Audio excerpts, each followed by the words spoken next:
Hello and welcome to day 2 of NFL free agency. Let's hit the bell and let's get started. Caleb reminded me I know I got to update this. I'm late. I am very very late to the party. This has been on my to-do list for months at this point, and I just keep forgetting to do it. We do got to get rid of the all gas no break. Maybe we're built for this shit, something like that. I feel like that'd be perfect for what we got going on with the Aaron Glenn era. So let's get into it today, guys. Thank you so much for hanging out with me. I'm Matt O'Leary. Make sure to subscribe if you are new to the channel. We're going live today, probably around 2 hours. We'll see if things are really coming through and happening pretty quick. We'll hang out for a little bit longer than that. But wanted to come on and get ready for day 2 of free agency today, which has been a quiet one for the New York Jets. Naturally, as we hopped off last evening time, I shout out Jeremy. He hung out with me for 3 hours yesterday as we reacted to some of the biggest signings, not only for the New York Jets, but around the league.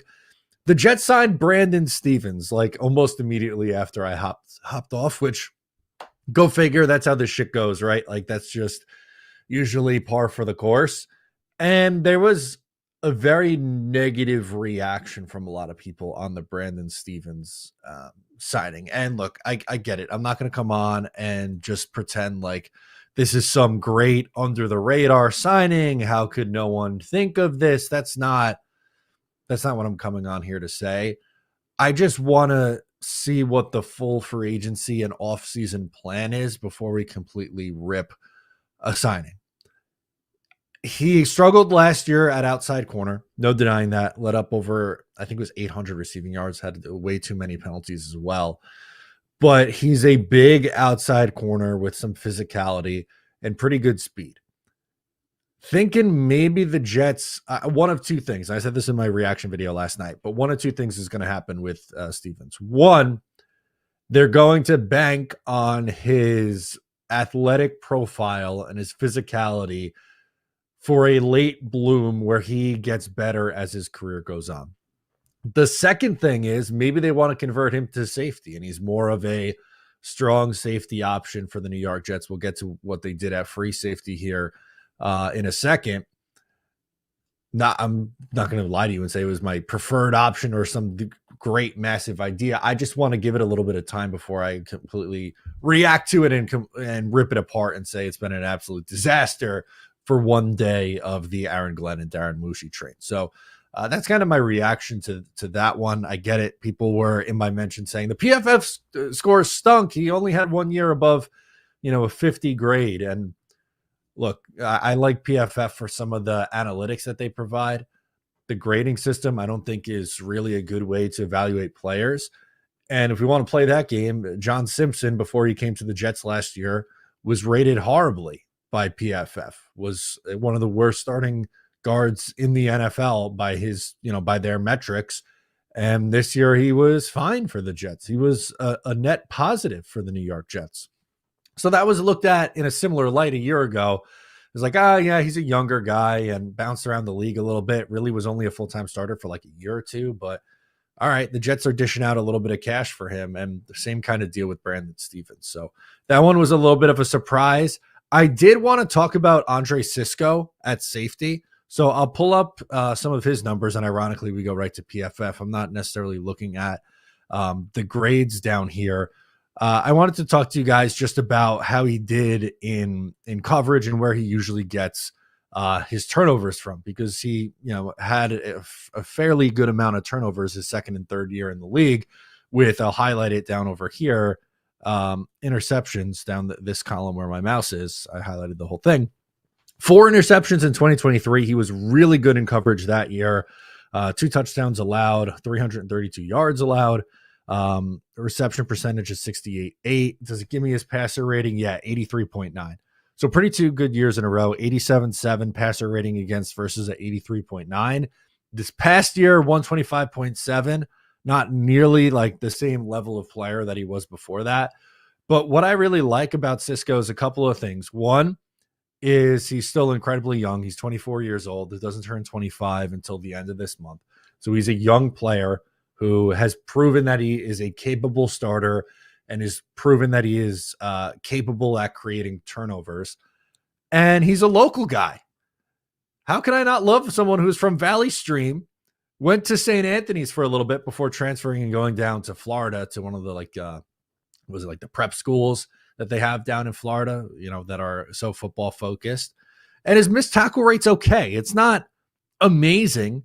We've seen better, but 13.9, 13.4 for his career, you could live with that. That's actually an improvement than what the Jets were getting at the safety position a year ago. So again, I get it. I'm not going to come on here and say like Andre Cisco, I've been spending the last 3 months talking about the guy.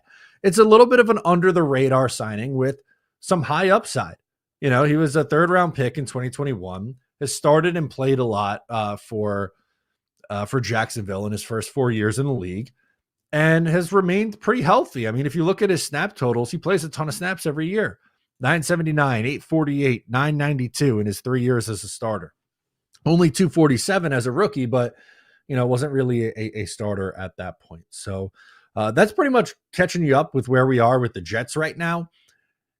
It's been quiet today. Haven't really seen a whole lot of rumors linking the Jets to anyone.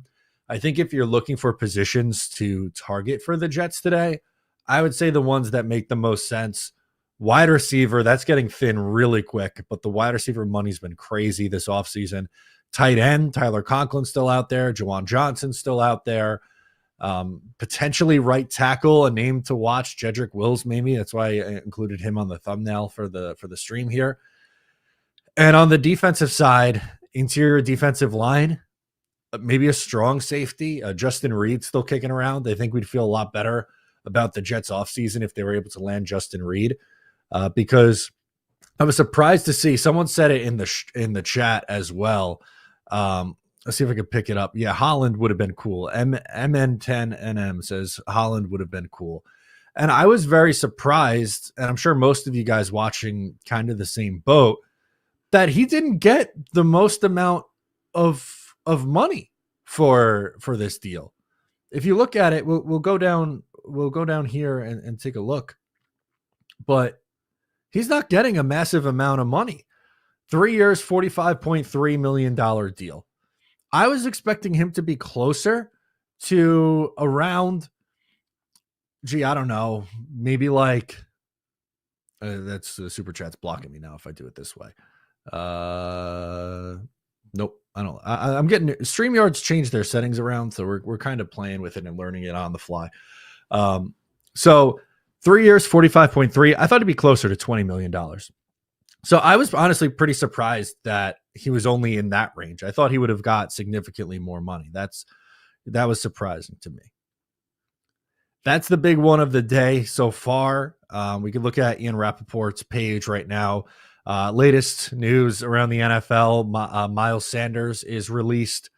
That's the big one that's going on currently. Miles Sanders released, and then you get into Kristen Fulton, who signed a 2-year, $20 million deal. $15 million is fully guaranteed. So he goes from the Chargers to the Chiefs. So he's staying out in the AFC West.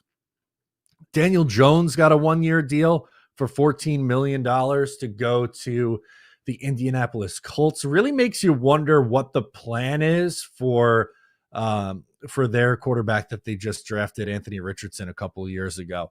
They want a veteran in there. Riley Dixon, former Broncos punter, 2-year, $6 million deal to go to the Bucs. Now, Jets have Thomas Morstead, but I did hear some rumblings that the Jets had some interest in Riley Dixon, and it makes sense. Darren Muji was in Denver. The Jets' new special teams coach spent some time in Denver as an assistant as well. So the connection makes sense. They didn't sign him, so my assumption is going to be that the Jets stick it out with Thomas Morstead, but who knows? Maybe we get some updates there. So looking at the Daniel Jones one, it could get up to $17.7 million, $13.15 fully guaranteed. He'll have a chance to play for Indianapolis. That's my take on it. JJ McCarthy looks like he's going to be the starter in Minnesota. So maybe they're good with that. I know people are worried about Rodgers going to Minnesota. Rodgers right now, the market looks like Minnesota, Pittsburgh, and the Giants. Pittsburgh might end up being the front runner here, although Jameis Winston's still kicking around, so maybe that's an option for one of these teams to be brought in. A lot of stuff on Daniel Jones. There's a trade. CJ Gardner-Johnson goes to the Texans in exchange for former first-round pick Kenyon Green and a pick swap. I don't know what the Texans' plan is on the offensive line, but they were really bad offensively a year ago. CJ Stroud did not look as good in year 2 as he did in year 1. And trading away your left tackle and a starting guard, is that the way to go about doing this? Would be my question. I'd be a little bit concerned if I was a Houston Texans fan, to be completely honest with you. That'd make me worry. Vikings signed Javon Hargrave, which is a pretty big deal. Did they report the money on this one? No, but just that he signed. So Javon Hargrave goes to Minnesota. They're beefing up the interior of that defensive line. They also signed Jonathan Allen, who's an interior defensive lineman. A linebacker goes from the Raiders to the Falcons. So Jeff Ulbrich gets his linebacker in free agency, Divine Diablo. And Javon Holland to the Giants. Those I feel like are the big ones. So thanks, guys, for hanging out with me again. We'll be reacting to all things that happen in the next couple of hours throughout free agency. Hopefully we get some Jets moves. I want to hear from you guys in the chat. Send in who you want the Jets to target today. You can send in a super chat as well to support the show. It is, excuse me, was choking over here. Not good. Take a swig of that water. Whew. I shouldn't have ate peanuts before hopping on. It dries you out. All right. Let's get into your comments, guys. I really appreciate it. Rico talking about Andre Cisco. Yeah, I'll pull this up. I retweeted it last night, but he said 5th grade me would be going crazy right now. Could you imagine? I know it hasn't worked out for Jeremy Ruckert with the Jets. He hasn't been to the level that we were necessarily expecting, but imagine growing up rooting for a team and then you get to eventually sign with them or get drafted by them one day. Here's the tweet.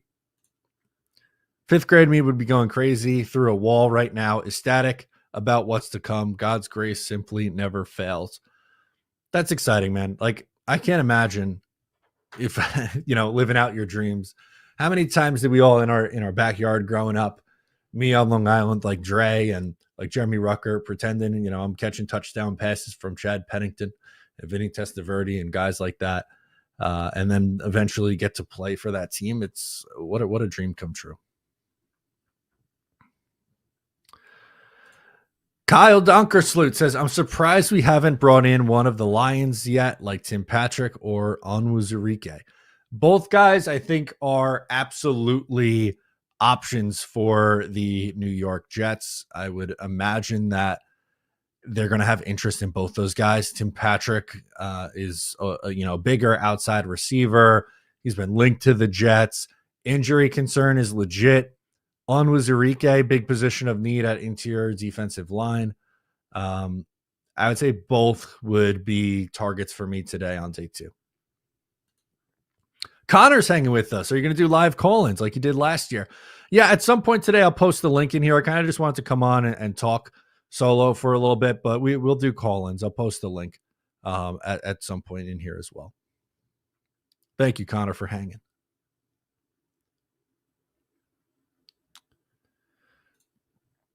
That boy Nate asks if anyone was signed today. Not quite. Not yet. I would expect the Jets to do something today. We do have news not related to the New York Jets, but the Washington Commanders made a signing. Breaking news! So let's get into that. Mike Garafolo of the NFL Network reporting the Commanders have agreed to terms with safety Will Harris on a 2-year, $8 million deal with a max of $10 million. Former 3rd-round pick of the Lions heads to Washington after a season with the Saints. So Will Harris, who spent some time with both the Lions and the Saints, finds a new home. 2-year deal, kind of just depth, really, you would think, right? Well, at that kind of level, that's not necessarily starter money. But good deal for them. Robbie Oak, what's going on, Robbie? Robbie was hanging with us yesterday, back again today. Says, are we hoping for Justin Reed as our number one free agent target? I do think Justin Reed really fits. Now, for a couple reasons. I'll pull it up down here. Actually, let me pop myself up over here. I know it's going to make it a little bit smaller, but we'll get by. So if you look at where Cisco, right now we're looking at Andre Cisco. He has played a significant amount of reps since he's been a starter at the free safety spot. So last 3 years, 684, 606, and 760 at free safety. Now, if we look at Justin Reed's numbers, which we'll do that right now, he is more of your prototypical strong safety. Similar build, he's 6'1", 207, has good speed. Something else that I like, if you look at his missed tackle rate, that has gone down pretty significantly the last 2 years, 8.6% and 8.2% the last 2 years. He has played a lot of his reps in the box.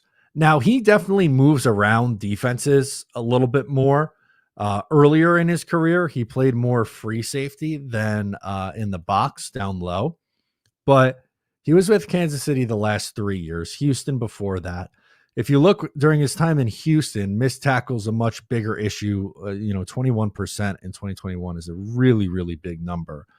But he has definitely improved in coverage, and I think he's kind of carved out a nice role as playing a box safety. So as of today, still a really big need for the Jets, and this is someone who I think, is probably going to get similar money to what Javon Holland got. Maybe a touch less. Holland got $15 million a year, and I would assume we're going to see something similar for Justin Reed of the Kansas City Chiefs. So we'll keep an eye on that one. Zach Wilson, the newest Miami Dolphin, says, is the Chris Olave link to the Jets a real thing or no? I think the reason why, there's two reasons why it's a connection. Number one, it's clearly a need for the New York Jets, right? At the wide receiver position. The second thing is New Orleans has some cap issues. They're going through it right now. And also, and on top of that, Chris Olave went to Ohio State with Garrett Wilson. They signed Justin Fields yesterday. So there's, the Ohio State duo. We did see a reaction as well from Chris Olave to the news of Justin Fields signing. He tweeted out fire emoji. So good for him. Happy to see that he's glad that his former teammates are linking up. And I'm not opposed to trading for him. Depends on the cost, but you do have to mention injury concerns come into play. Look at this. Jake Asman, good friend of the show, says, inject a Matt O'Leary live stream into my veins. Make sure everyone subscribes and hits the like button for Matt. Absolutely love it. I'll be on with Jake Thursday. I hang out with him on Thursday mornings. And then most weeks on Friday for the Jets Roundtable over on Roundtable Sports. So shout out Jake for watching. Thanks for the super chat. It's much appreciated. And do what he says. Make sure you drop a like button on this one. Speaking of trades, we were just getting into a Chris Olave conversation at the wide receiver spot. Tight end, still a big position of need. Frank wants to know, what do you think about a 4th-round pick for Kyle Pitts? So Pitts is such an interesting cat, man. Like, had a really productive first year in the league, but still left a little bit of meat on the bone, right? Because he only had 1 touchdown his first year, despite having over 1,000 receiving yards. His production since then, just frankly, not very good. 356 yards in 10 games in year 2, 667 in 17 in year 3, and then 4 touchdowns and 602 yards in 17 games with Atlanta. So if we look at his contract, give me a second. I'll pull it up here on the fly. Kyle Pitts contract. He's going into his 5th year option year. So 1 year, $10.8 million. So you have to give up the draft capital, and then you also have to give up the cap space Now, granted, this is a younger player who, I'm not going to deny he has upside. He's still only 25 years old. If the Jets were to make a trade for a tight end, the name that I think makes a little bit more sense is Michael Mayer. Now, I'm not going to tell you that Michael Mayer has the same offensive upside as a receiver that Kyle Pitts has. That's just, frankly, that's not fair. And that's diminishing the kind of player that Kyle Pitts is. The difference is I think Mayer might be a better fit because he is a better blocker than what Kyle Pitts is. Kyle Pitts is basically a big slot receiver, does not play a ton of inline tight end. Michael Mayer, you feel a little bit more comfortable with him as a blocker. And we saw with what the Jets did yesterday, signing Justin Fields to be their quarterback, clearly a different direction going from Aaron Rodgers to Justin Fields. They are going to run the absolute crap out of the football. And when Justin Fields does pass the ball, I would expect a lot of, quick hitters, short to intermediate game. I don't think they'll take crazy deep shots down the field or these long progressing plays that take a little while to develop, just because stylistically that doesn't really fit, right? He doesn't go through his progressions all that well. He takes a lot of sacks because he holds onto the ball for a long time. I think if I'm Tanner Engstrand, I want to put him in a spot where he's dishing the ball around, and it's like one read, boom, find your guy. One read, it's not there, take off and run. And while that might mean that he's limited as a quarterback for the New York Jets in 2025, that's just how it's going to be. So Kyle Pitts, long answer here, but I don't know if I see Kyle Pitts as a fit when you consider the contract. So the almost $11 million that it would be, and that is his base salary as well. It's not like prorated signing bonus money or anything like that. And then also giving up the draft capital. So I'll say no on that one.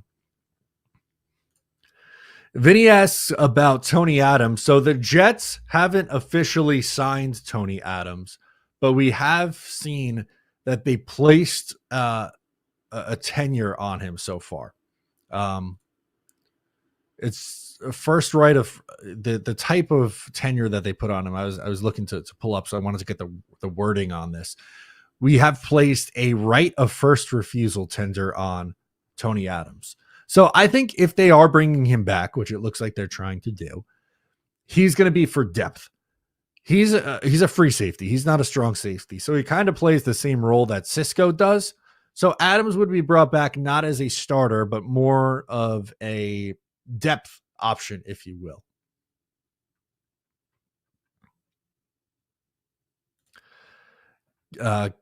Karagaran, I don't know how to say this name, says, what are the odds that Lazard and Clemens are on the team come training camp? I would say it's a small chance that both those guys are, because of the amount of money you can save moving on. Now, is wide receiver a need for the Jets? Yes, it is. And you're saying, well, you're cutting a guy who could be a wide receiver 3 for you, but it just doesn't make sense at the money that he's making. You'd free up almost $7 million if you made this move. So this is something that I think the Jets should do. They should move on from Lazard. And unfortunately, Michael Clemens just cannot play at this level. Ricky says injury concerns from Chris Olave are due to Derek Carr hospital balls. Probably not wrong, Ricky. Definitely not wrong.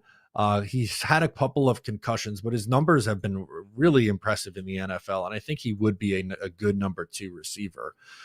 He only played 8 games last year, did have 400 yards, but the 2 years prior to that, 1,123 with 5 touchdowns in 2023. In 2022, 1,042 yards and 4 touchdowns. I do think the quarterback play has been part of the reason why the production, number 1, hasn't been higher, but also when you look at it, number 2, big reason has to be because of the targets that were going his way, or the passes that were going his way from Derek Carr, who looks like he's remaining in New Orleans for another year. Connor Long, thank you for your support. We appreciate you. Make sure to check out Connor's channel. Really does good stuff. During the season, Connor and I did pregame live streams, so that was a lot of fun hanging out pregame, getting everyone set for the start of these games. All right, we got a couple other smaller moves. We'll pull it up on the screen. Breaking news! Not a full big breaking news one, but we'll get into it for this signing. The Texans are bringing back defensive lineman Mario Edwards Jr. on a 2-year, $9.5 million deal. Edwards, a 10-year veteran, I'm assuming, made 12 starts and 31 tackles and 3 sacks last year. So interior defensive line depth, the Texans return for Mario Edwards. Low-cost deal, right, at $9.5 million. We're talking, what is that, $4.75 a year for him. That's the going rate for depth defensive linemen, it seems. We saw, I haven't mentioned it yet. Someone said it in the chat. Forgive me, I can't remember who it was, but Solomon Thomas signed with the Dallas Cowboys, got a similar deal to that. So if you're looking for depth guys, that's essentially the price range you're going to be looking at. V-Man, look at this. V-Man, thank you for your support. Listening to Matt while making a sugar-free chocolate base for some sugar-free Twix. V-Man, you are truly one of a kind. Let me know how those sugar-free Twix is. Does it taste good? How close is it to the real McCoy? All questions that I think we need to know the answer to. And best of luck to you in the Jake Asman bracket. V-Man, I had V-Man going all the way. V-Man is my winner in the Jake Asman as Maniac bracket. There's a lot of really good callers on that show and a lot of great commenters that we have in this Jets YouTube universe. It was tough. I had, who else did I have going on long runs? I'm a big Rob from Glenhead guy. I know he had a tough matchup in the first round against Weed the People. That's a real tough 8-9 seed matchup. How could you not like, some of the Lane Train, Gorman, right, is another one. Just so many good callers. Mike wants to know, hey Matt, what wide receiver room needs help? Who do you want to target in free agency? Tim Patrick's the name that's going to be connected to the Jets the most right now in free agency. We could pull up the list of remaining wide receivers. It's not a great list if we're going to be completely honest with ourselves here. I had a good one before. Was it PFF that had it? Nah, theirs isn't really updated how I wanted it. Spot Rack probably has a good one. Okay, let's go to wide receivers, and we will pull this up. So available: Stephon Diggs, Keenan Allen, Amari Cooper, Brandon Cooks, Deontay Johnson. Those are some of the bigger name guys. I don't know if the Jets are going to be fishing in this tier. These are all guys on the wrong side of 30 of that group. Like, I just don't know how much more Amari Cooper has in the tank. He didn't look very good in Buffalo. Keenan Allen, good receiver for a long time. He was okay with Chicago. Stephon Diggs, big injury last year. Deontay Johnson, I don't think did himself any favors with his play a year ago. Maybe Demarcus Robinson. Again, not that that's a name that you're jumping for joy over. I don't see an Elijah Moore reunion coming. That just did not end very well between the two sides. But it gets rough pretty quick, dude. Here's Tim Patrick down here. Mecole Hardman's not going to be back because of how things ended. Noah Brown maybe as a name. Again, we're going to be dipping in that second and third tier. So if you're looking to go big name hunting, I just don't think that's the way or the route that this team's going to go at the wide receiver position. Max Fuentes with a good question here. Do you think the Jets trade Quincy since Sherwood got that extension? So a significant pay raise for Jamian Sherwood, and you look at the contract that Quincy Williams is under, not nearly at the same level, right? He got a 3-year deal at $18 million, and the 3-year deal that was given out to Jamie Sherwood was at $45 million. I think Quincy's going to be a holdout candidate, and they'll have to make a decision whether they want to rework his deal or not with the New York Jets. I would assume that they likely will want to do something with that, because why create another hole just to create a hole? He's still a good player.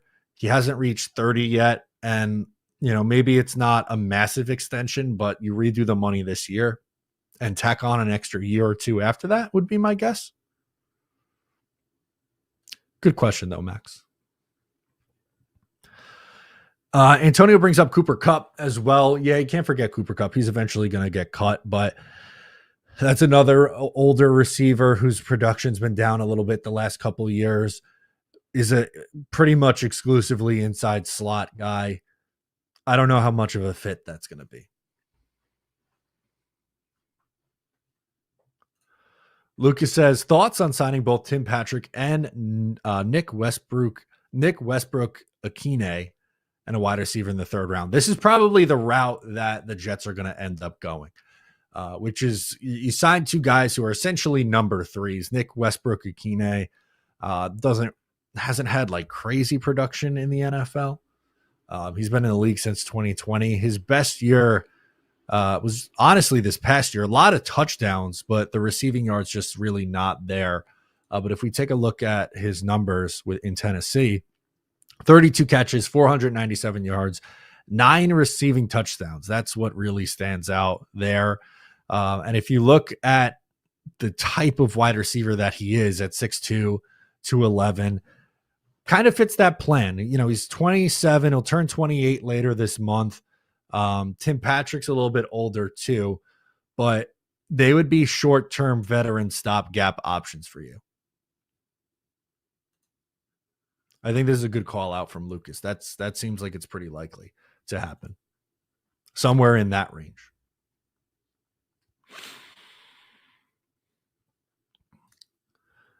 Antonio says Jets are better off keeping Allen Lazard going along with Garrett Wilson. Maybe if he reworks the money. I think he's going to follow Aaron Rodgers wherever he goes, which could either be Minnesota. Maybe it's the Pittsburgh Steelers. They have a couple guys who are number 1 and number 2 guys, but for a depth option, we saw what he looked like with and without Aaron Rodgers, and it's a very big drop off with Allen Lazard when he's not with his guy.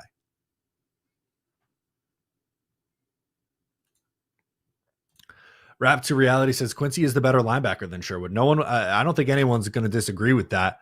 He's not paid nearly as much as Sherwood is. So if he's going to stick around, I would think the Jets have to do some sort of contract negotiation with him to keep him happy. So according to the Pat McAfee show, I'm going to pull this one up. Says, I don't know which way Aaron Rodgers is leaning right now. It's either going to be the Steelers or the Giants. I imagine this is a real tough decision, says Ian Rappaport. So if that's really how this thing is going to go for Aaron Rodgers, I think he ends up a Steeler. Better situation than where the Giants are. And not to, throw salt on the wound to the Giants fans. Like, listen, we're Jet fans here. We don't really have the New York. It was the wrong team. I had to go to the New York Giants. That's coming, right? That's going to be the spin zone on this. Ryan wants to know, can we see Russ go to the Vikings if Rodgers signs with the Steelers?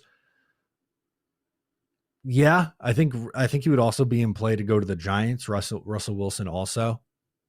But I think they add some sort of veteran to the mix if, they got it. Depends on how they feel about JJ McCarthy. JJ, I'm assuming, is going to be the guy who starts. So maybe that's a Jameis Winston spot where you feel better about Jameis as a backup who can play if things don't go well with JJ McCarthy. But if Rodgers is going to the Steelers, Russ to the Giants would be my next thought.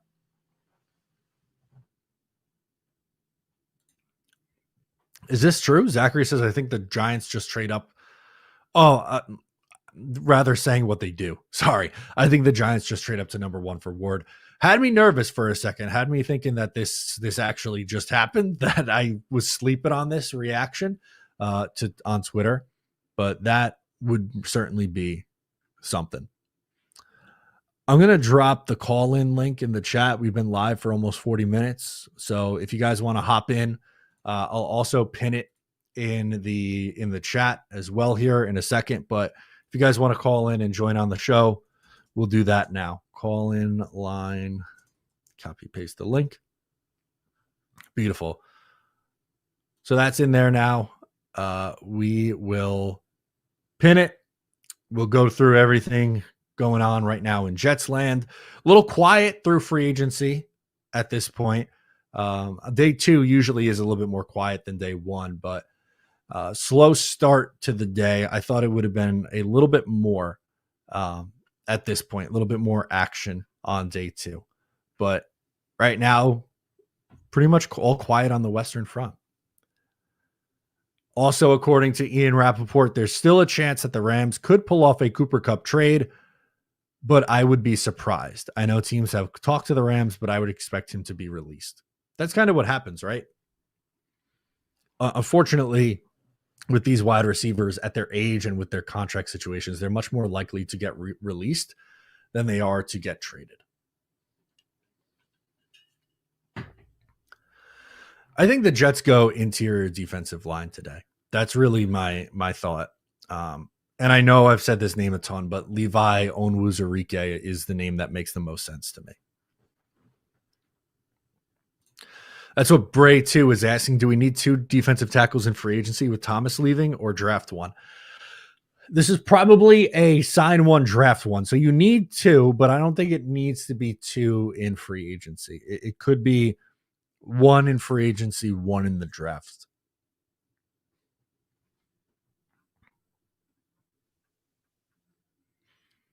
Here we go.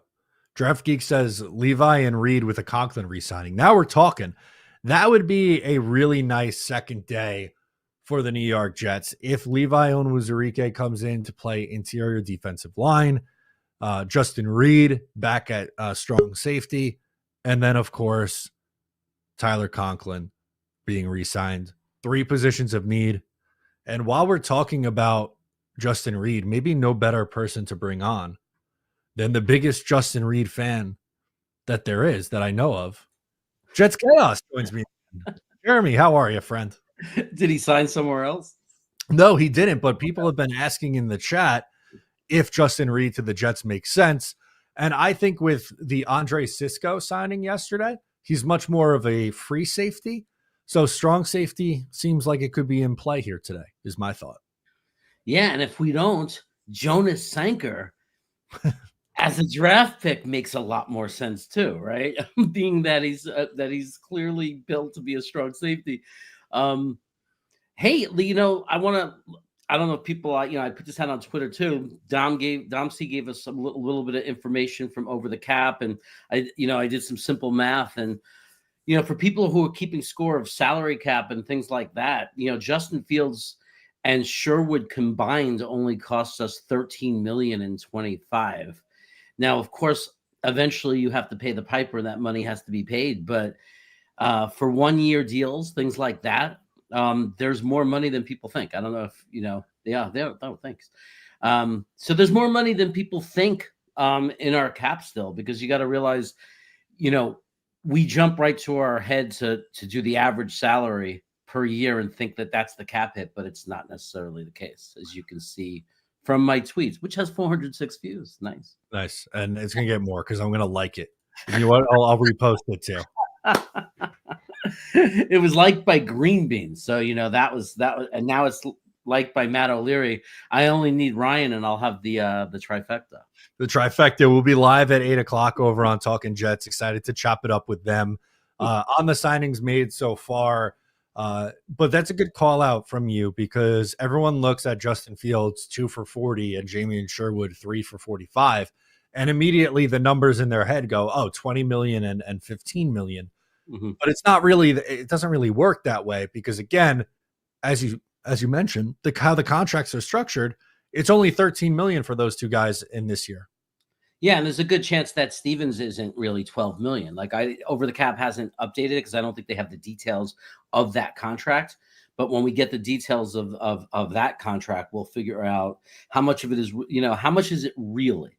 You say 3-year deal, but sometimes you find out in these deals that in the second year you can get out of it with a minimal cap hit. Like it's not always what people think it is. It depends on the guaranteed money and how it's, and how it's spread out. So, somebody's asking in the chat, is he really our CB2?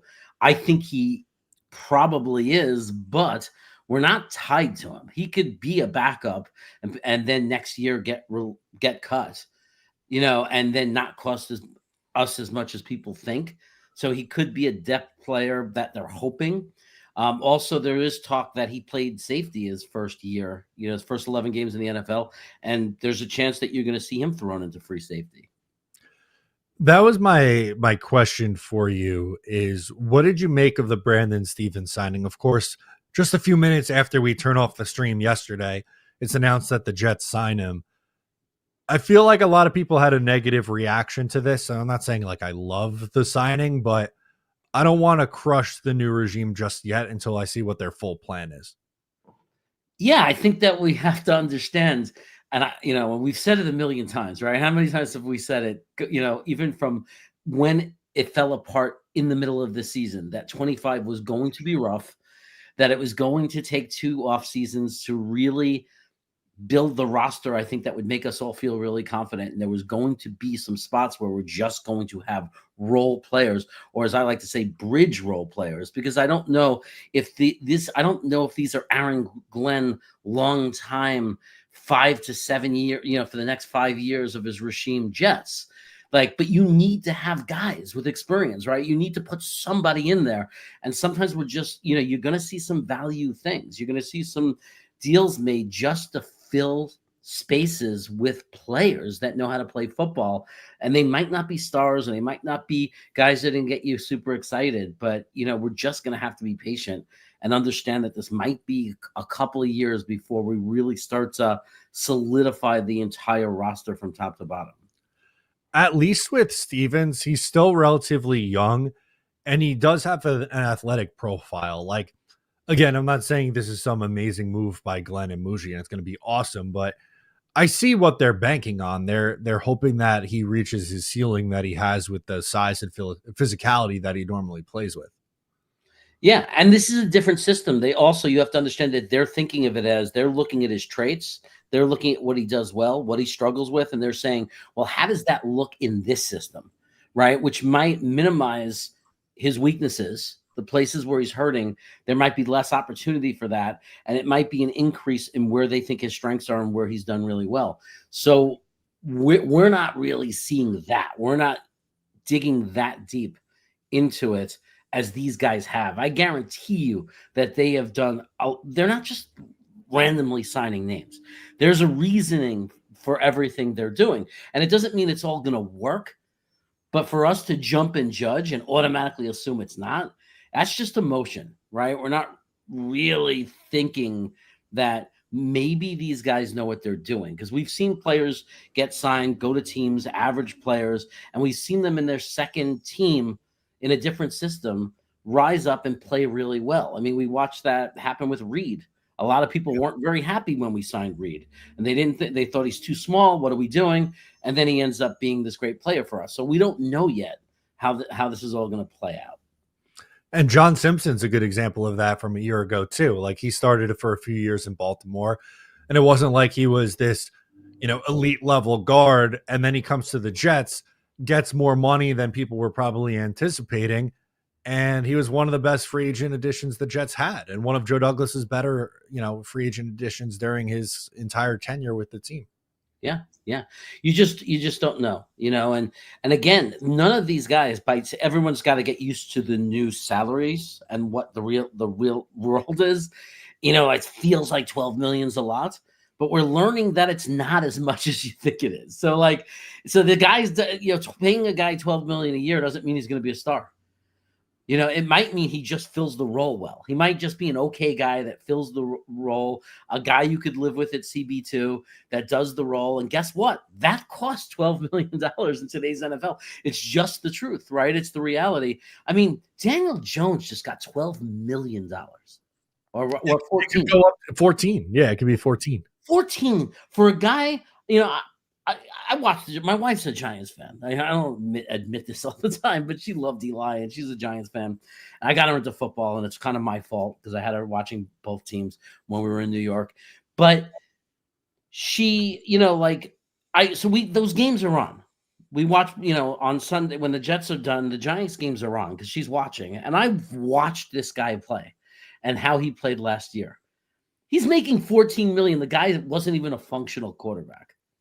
And he might start too. Like he might play over Anthony Richardson. I don't know what their plan is there in Indianapolis, but he might play for them this year, which is crazy. Yeah, so the salaries are like, it's impossible to like understand it yet because I don't think any of us have calculated today's value on players.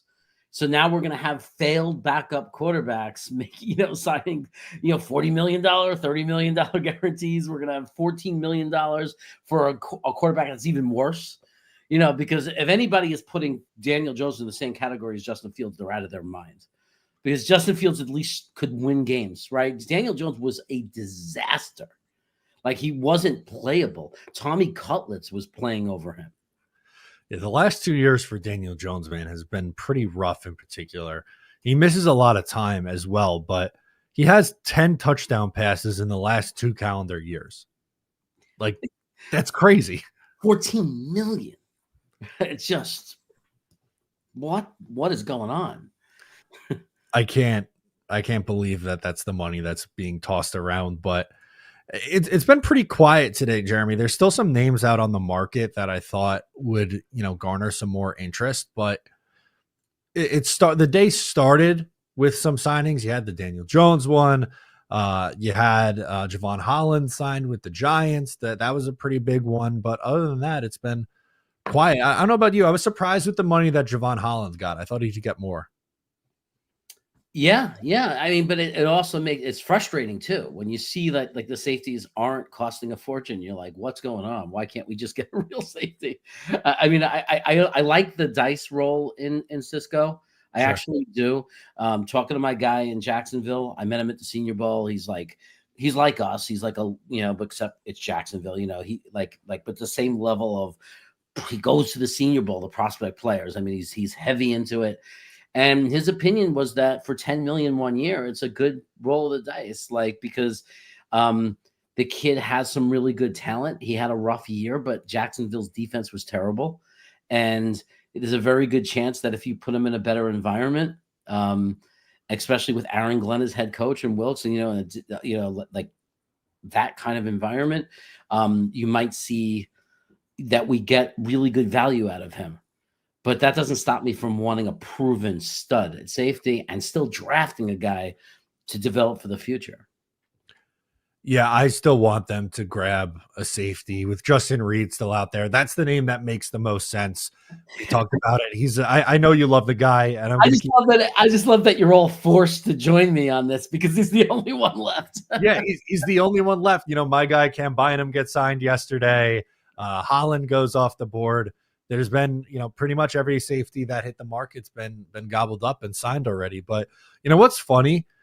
Who's the player that I think I've gotten texted about the most today, asking if the Jets are going to be interested in? It's going to surprise you. Yeah, who? Kyle Juszczyk. Because the 49ers released him. Okay. Everyone's going, hey, the Jets are going to run the ball a lot. His wife's from Long Island, Massapequa. You know Massapequa well, Jeremy, with the All-American Burger. That would be, and I might be speaking too soon, but the first thing that pops into my head is if we signed him, goodbye Yeboah, because we're only going to go with probably a 2 tight end room. Like, forget about Yeboah staying on the roster because of special teams. Like he's pretty much done, as is Jeremy Ruckert. Or I don't know. Ruckert might be the number 3. They might get 2 new guys. Yeah. Sign someone or draft 2 guys, and Ruckert could be your 3. But if they bring in him, a tight end is gone because I don't know if are they gonna hold him as like a 4th running back, or like how is he going to fit the roster? I mean, there's different ways they can go, but it definitely puts the tight ends that we have left, in even more jeopardy than they already are. And at least there's some tight ends still available. Tyler Conklin hasn't signed anywhere yet. Juwan Johnson from the Saints, who was linked to the Jets, he's still available and kicking around. So, yeah, I'm not against it. You also got to wonder, how does that impact Juice? I mean, how does getting Juice impact drafting Tyler Warren, right? Because one of the benefits of drafting Tyler Warren, and I don't think it completely cancels it out, I'm not saying that, but one of the benefits of Tyler Warren, one of the values of him is that he could line up at fullback. And suddenly, if you bring Juice onto the team, you don't need that. So it takes one of the things about Tyler Warren away as being something that you care about, because now you have Juice. It doesn't mean we won't draft him. I'm just could even be overthinking it, but I'm just saying. It's on the table. We got another caller on the line. I want to bring him up with Jeremy. He's a big fan of ours, so we want to pull him up. Our guy Dano is hanging out with you. What's up, buddy? How are you? What's up, fellas? How are you doing? Doing good, man. It's been a little quiet today. I know you've been in the chat hanging, but just waiting for something to go down. Hey, dude, I appreciate these streams. As you can see, I'm in the office, and it helps a lot just to go to one place, and audio content is a lot easier than me refreshing Twitter while I'm trying to work. So appreciate you guys. I wanted to chime in on the safety debate. I know Chaos was just talking about Cisco, and I'll be brief because the phone might ring, someone might come in, but one guy that interests me when it comes to the Cisco signing, parallel wise with Detroit. Cisco reminds me a lot of Kirby Joseph and Glenn. They were in similar spots in their career when Glenn really, took a hold of Joseph, and he got a lot out of Joseph last year. Nine interceptions, all his metrics rose last year. He had a career year, really. Hoping that we can get even a little bit more out of Cisco than what he's done. But dude, he's had some interceptions, man, and we haven't had that in a while. So hopefully Glenn, you got to trust him with the secondary, right? You got to. I agree with you, man. And especially with the call out to Kirby Joseph too. He's someone who got better year over year, and he had his breakout year at 24 years old, and the Jets are signing Cisco at age 24. And I don't think he's been horrible. He had a rougher year in comparison this past year, but in 22 and 23, I think he had 7 combined interceptions. That'd be really nice to have someone who could pick off 4 passes on the back end. For sure. Where are you guys at with the Tony Adams debate?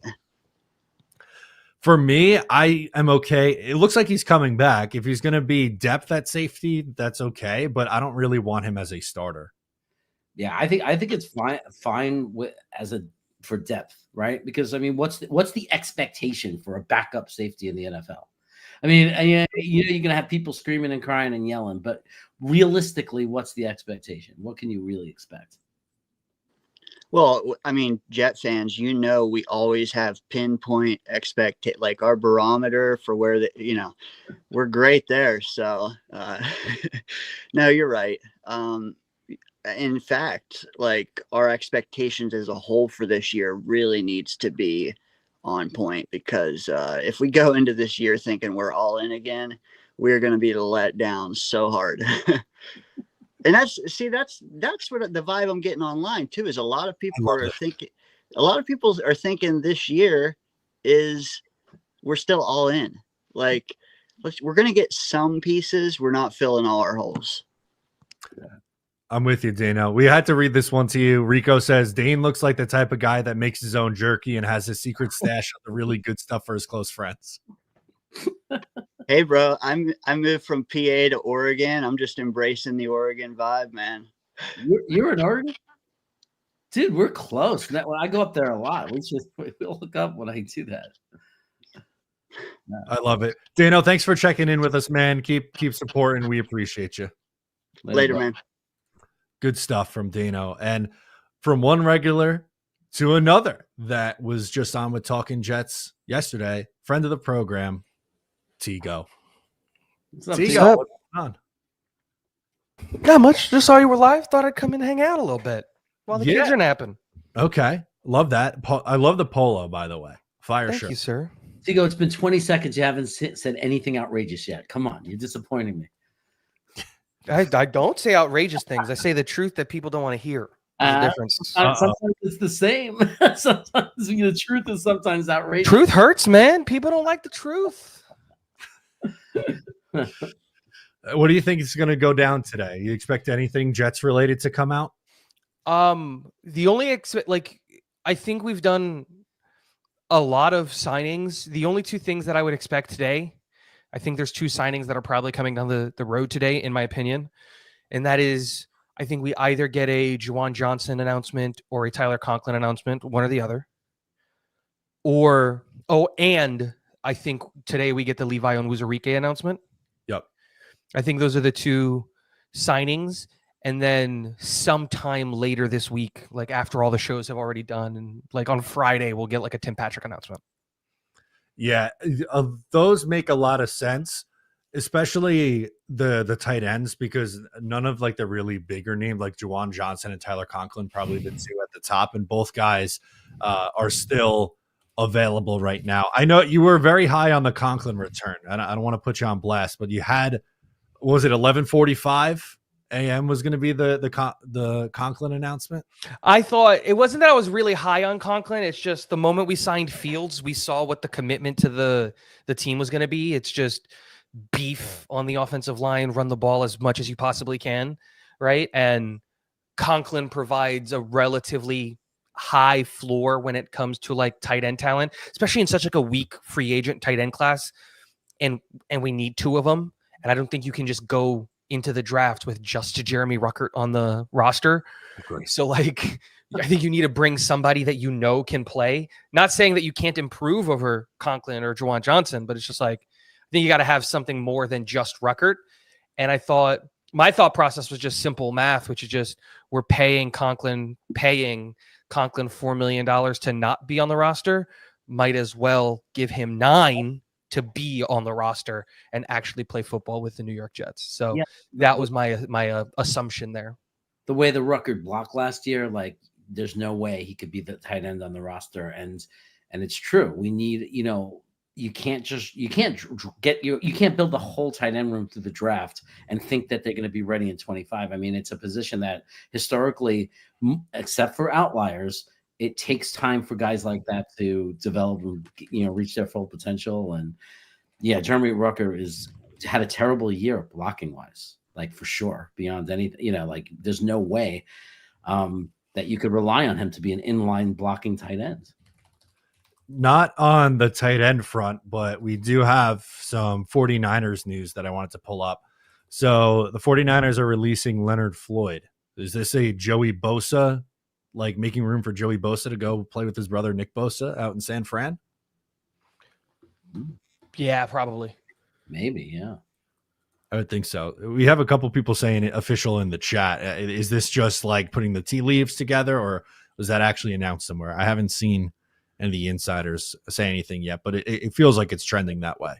Yeah, you would think that it would be on Twitter if it was official. Maybe it is. Well, Slick Rick, who's been on the money, tweeted it out. Joey Bosa is officially joining his brother on the 49ers. He is usually pretty accurate. I take it with a grain of salt because it's not from Schefter or Rappaport or one of those guys, but he's usually on the money.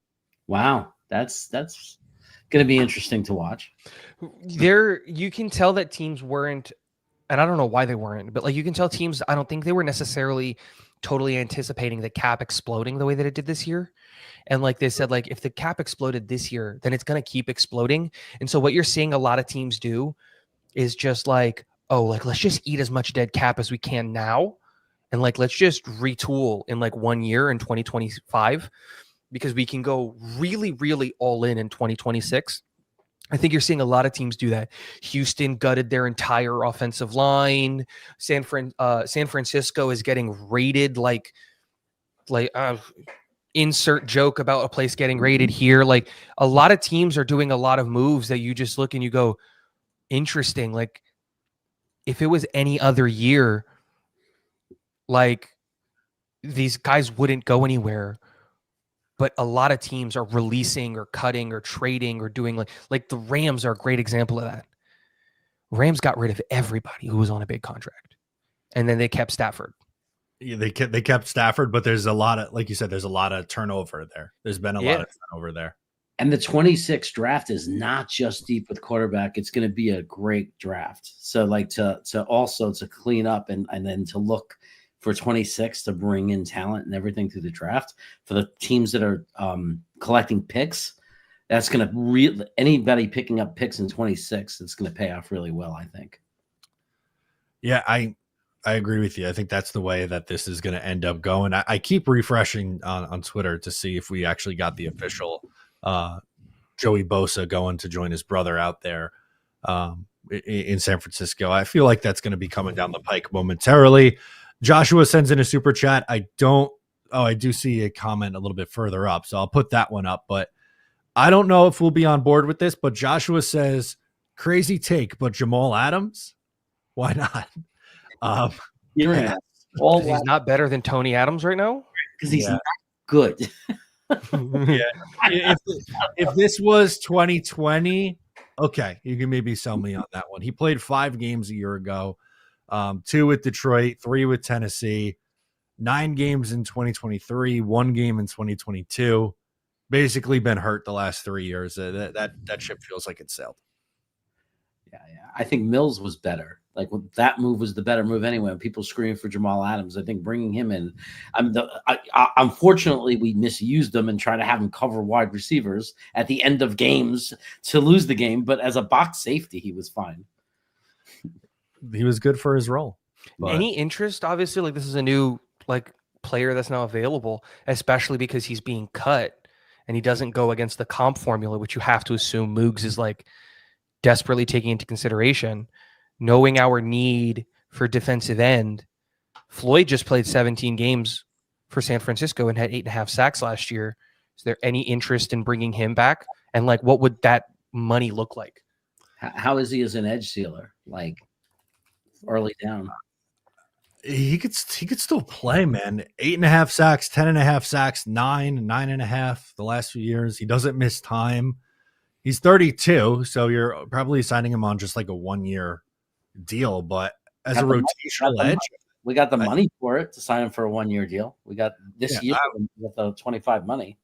I would be interested on a 1-year deal for Leonard Floyd if that's on the table. It's interesting. Yeah.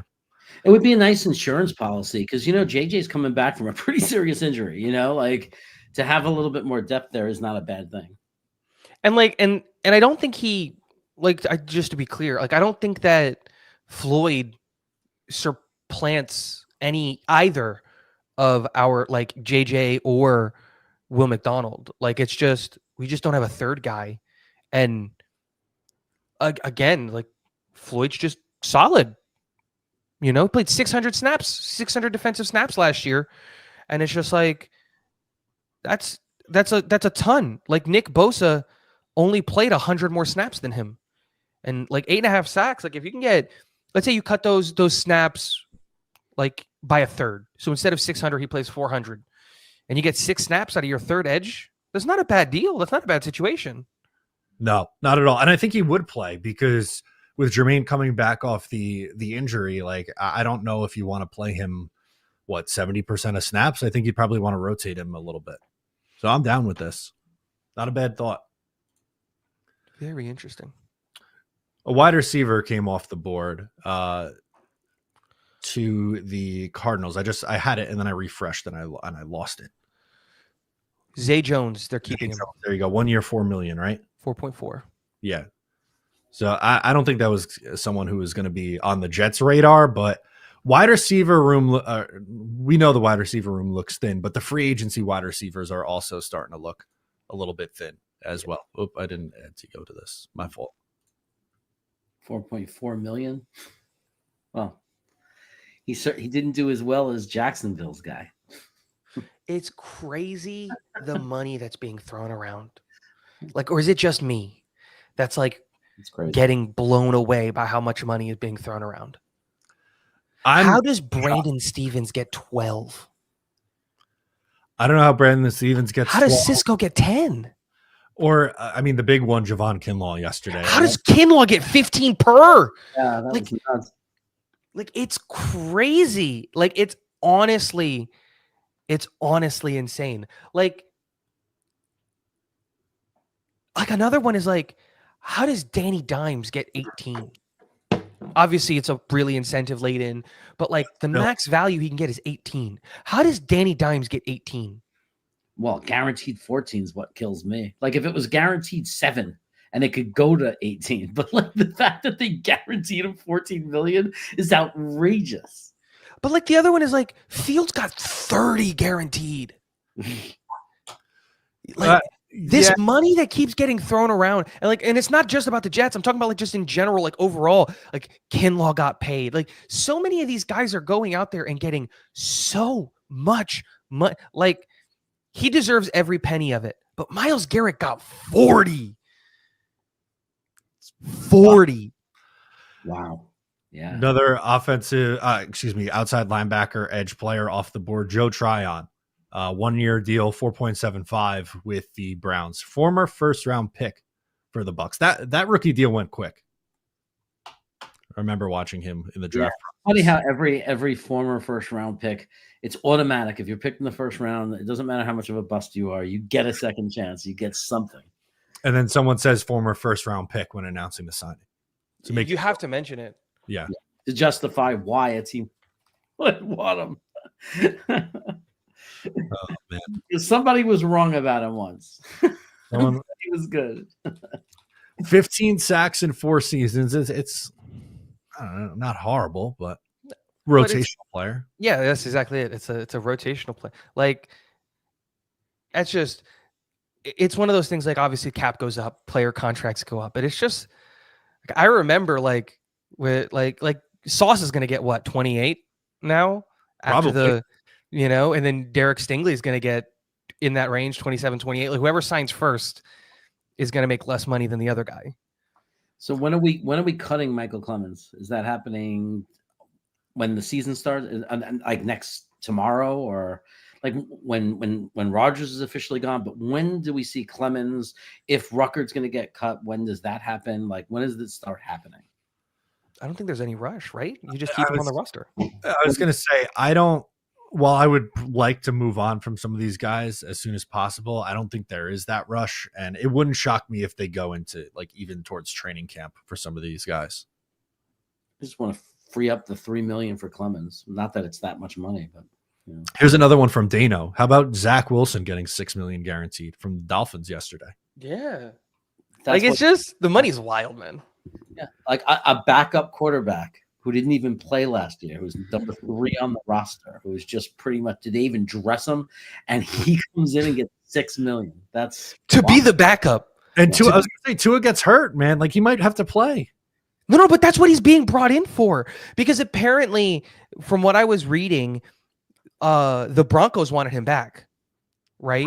Sean Payton wanted to keep him, and they were offering him like $3 or $4 million, but to be the third stringer, to be the third guy there. And like apparently one of the reasons he went to Miami is because no, like he's the backup. If Tua goes down, Zach comes in, and I'm just like, God. all right, I guess. It makes me nauseous though, because like I could see it. We're playing Miami and freaking Zach Wilson's playing. Don't against put that out there in the I world. know, Come on. No, let's get rid of that because it's. Oh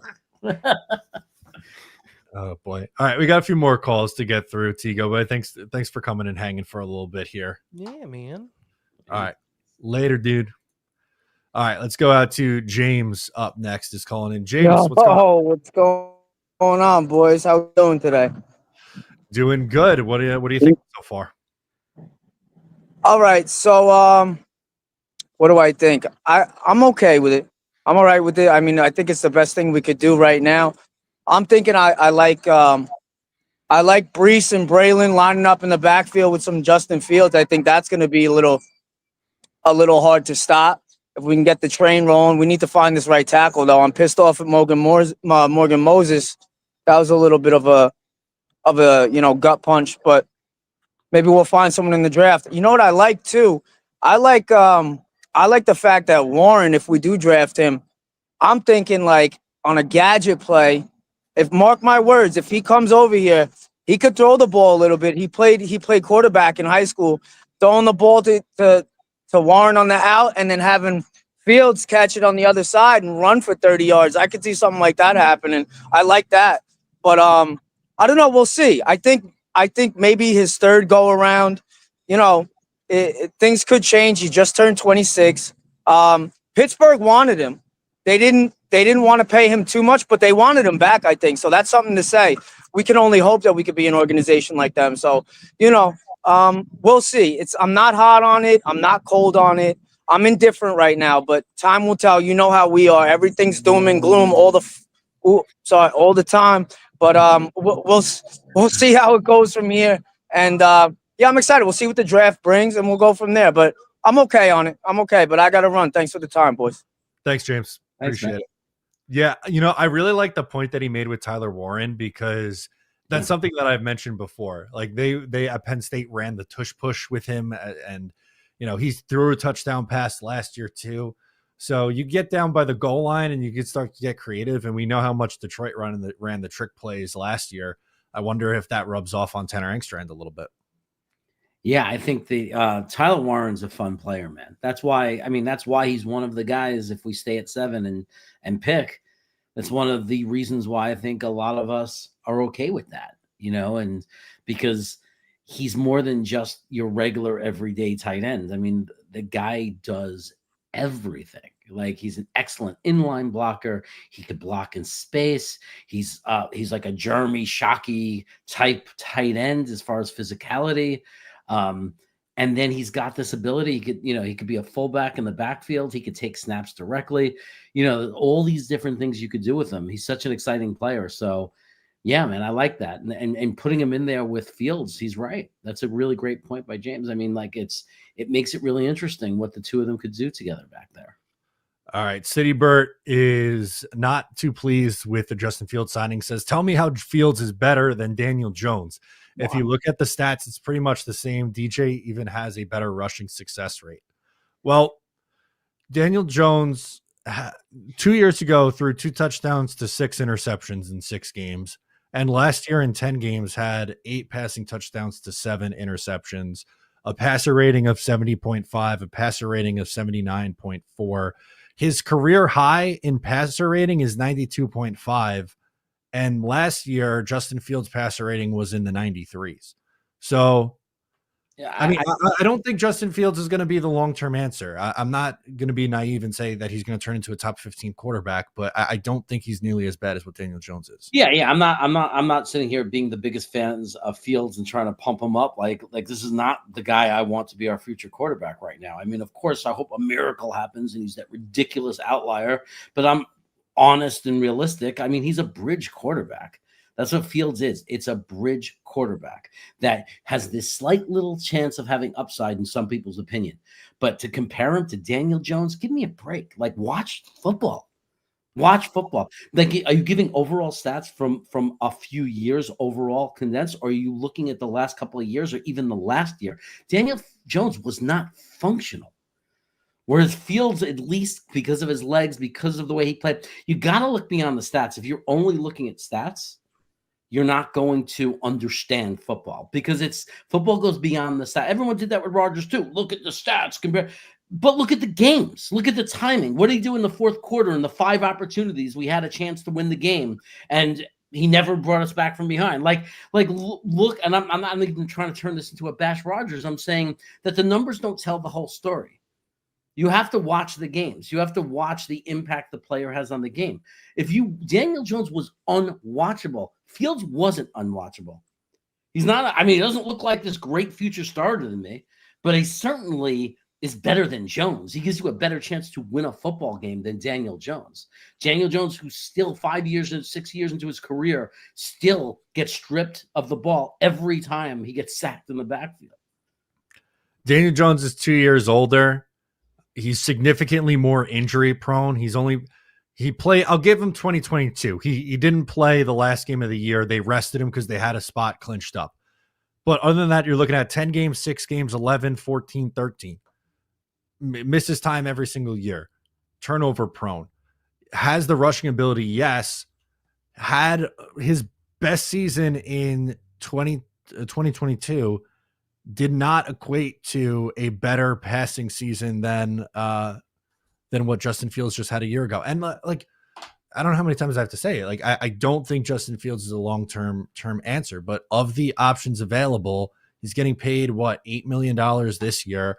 And then next year he's going to get paid $20 million when you're going to have a rookie quarterback on the team. And he could either be, the guy who starts and you can sit your rookie quarterback, or if the rookie just flat out beats him out, okay, at least you have someone else you could turn to in a pinch, and you're not going from, Zach Wilson to the corpse of Joe Flacco in a tough spot. Right. And one doesn't justify the other. Yeah. I mean, yeah, Fields isn't good. Not saying he's a good quarterback, but to sit there and justify $14 million for Daniel Jones because of Fields is stupid. How about just saying teams are overpaying? Zach Wilson has just got a $6 million contract after not even suiting up last year because he wasn't good enough to beat Stidham, however you say his name, for the QB2. Right? Fields just got $30 million guaranteed for 2 years. Daniel Jones just got $14 million. The point is that these quarterbacks are grossly overpaid because none of these guys are worth that kind of money. At least, and I know it's a small little, at least there's some upside with Justin Fields. Possibly. I don't know. I'm not gambling on it. Everybody knows I'm a 2026 draft a quarterback guy. That's where I stand. And to me, Fields is a temporary bridge. I'm in agreement with you. We got another call on the line. He was here before, backed out, but now back is V-Man. V-Man, how's it going, buddy? Yeah, I wanted to call out. I heard that Jones is better than Fields. Like that's hurting my head more than this damn hat is hurting. that thought. I mean, he's just terrible. I mean, I honestly can't just fathom the level of stupid it takes to actually open your mouth and say that.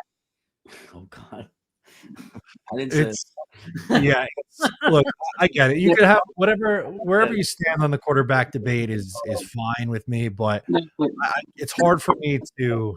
I wouldn't get excited about Daniel Jones coming in here. At least sell me on maybe Justin Fields isn't a finished product. And we're going to bet on it. The thing is, maybe you could tell me on the fact that the Bears were inept and incompetent, and he never actually got a fair shake down there. You could tell me on that because the Bears are historically inept and incompetent. I mean, they're probably the only other team besides us and the Browns and the Lions that were the historically incompetent teams of the NFL until the Lions finally figured it out with their current regime. But we've been the historically inept boobs of the NFL, so I could sit here and believe that that they mishandled Fields. But we saw what Jones did. We saw that he wasn't good, and you brought in a guy and you brought in an offensive mind who was vital in the development of Josh Allen. Josh Allen's an MVP quarterback because of the Giants head coach. In Dable, yeah. Yeah, Dable. It's that's the reason. So you're talking about a guy who turned Josh Allen from what he was those first few years where he was just raw.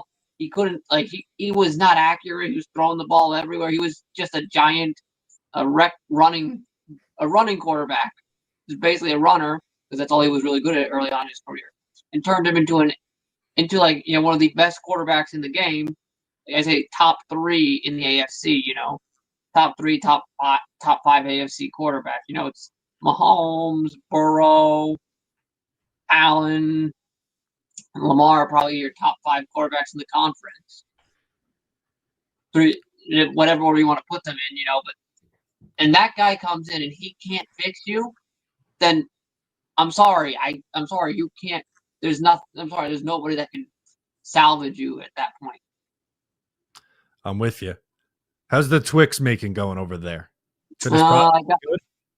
Oh yeah, I got the chocolate face. It's, What? He's making his own Twix? Yeah, were you not here for the beginning for this, Jeremy? He's making yeah, his own. no.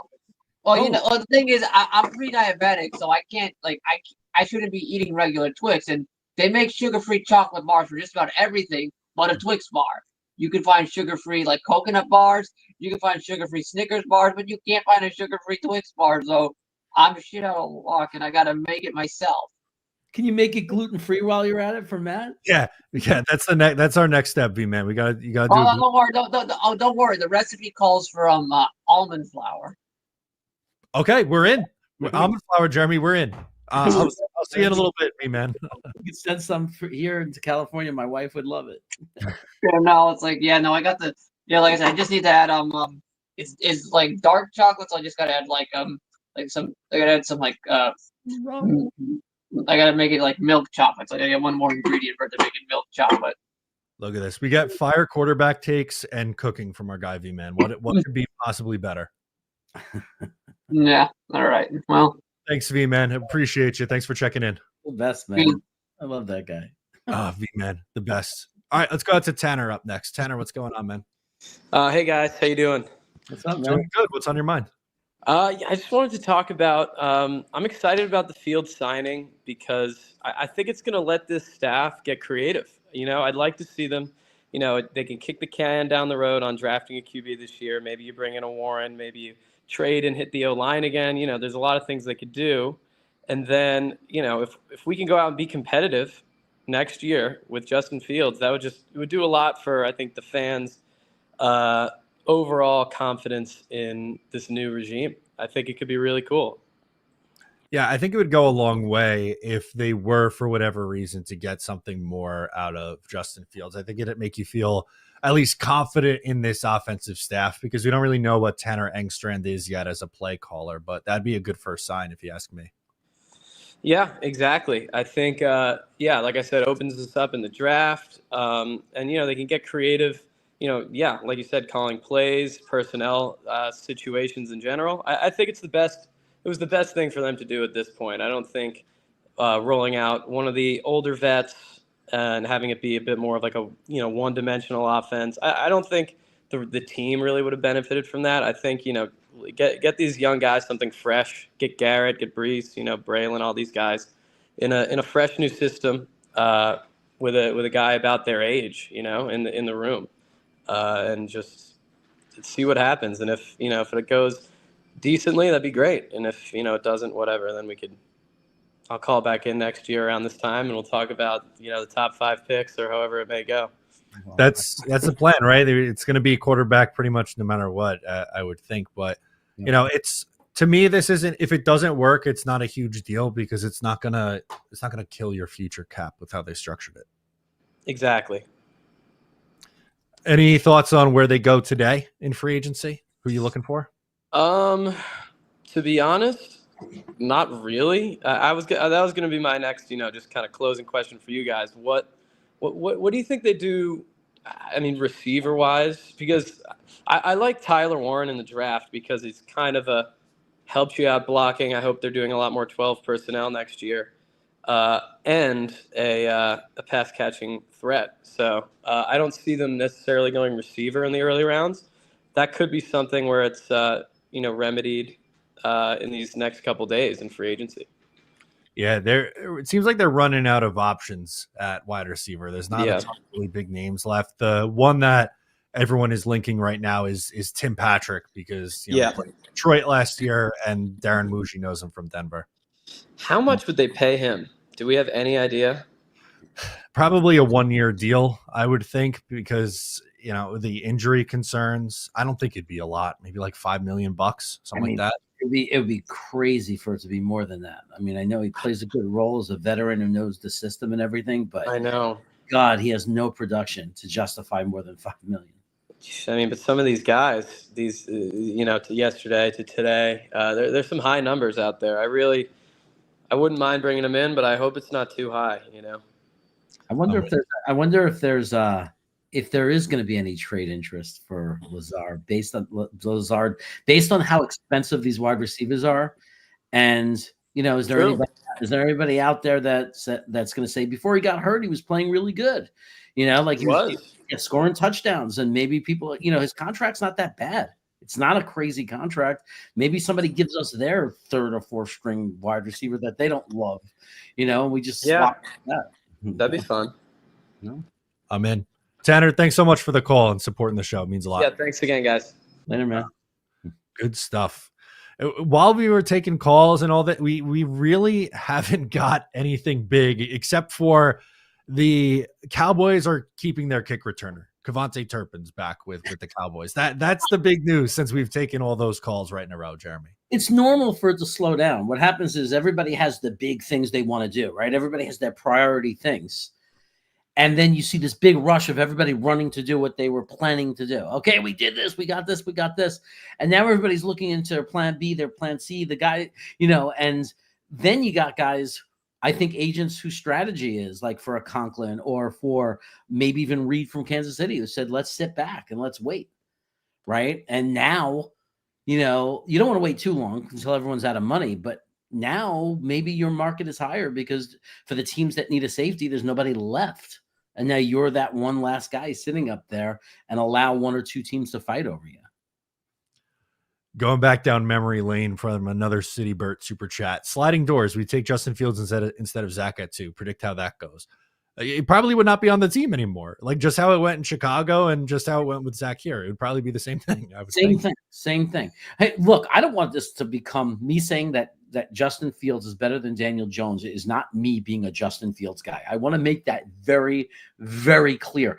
Anybody who knows me, has ever watched my channel, knows I have never been a Justin Fields guy. I've been assaulted almost over Twitter from this one guy, Rude. Remember that guy, Rude? He was like insulting my family, threatening to come after me because I said back in college, the year of the draft, I wrote, Fields is not as accurate as everybody thinks. They were calling him the most accurate quarterback ever based on one stat, completion percentage. And I said, as Tigo will tell you, you cannot count that because it's all RPOs. It's college offense. And it was not impressive, his completion percentage. He was throwing the ball 3 yards to people right in front of him. So, I mean, it was kind of ridiculous.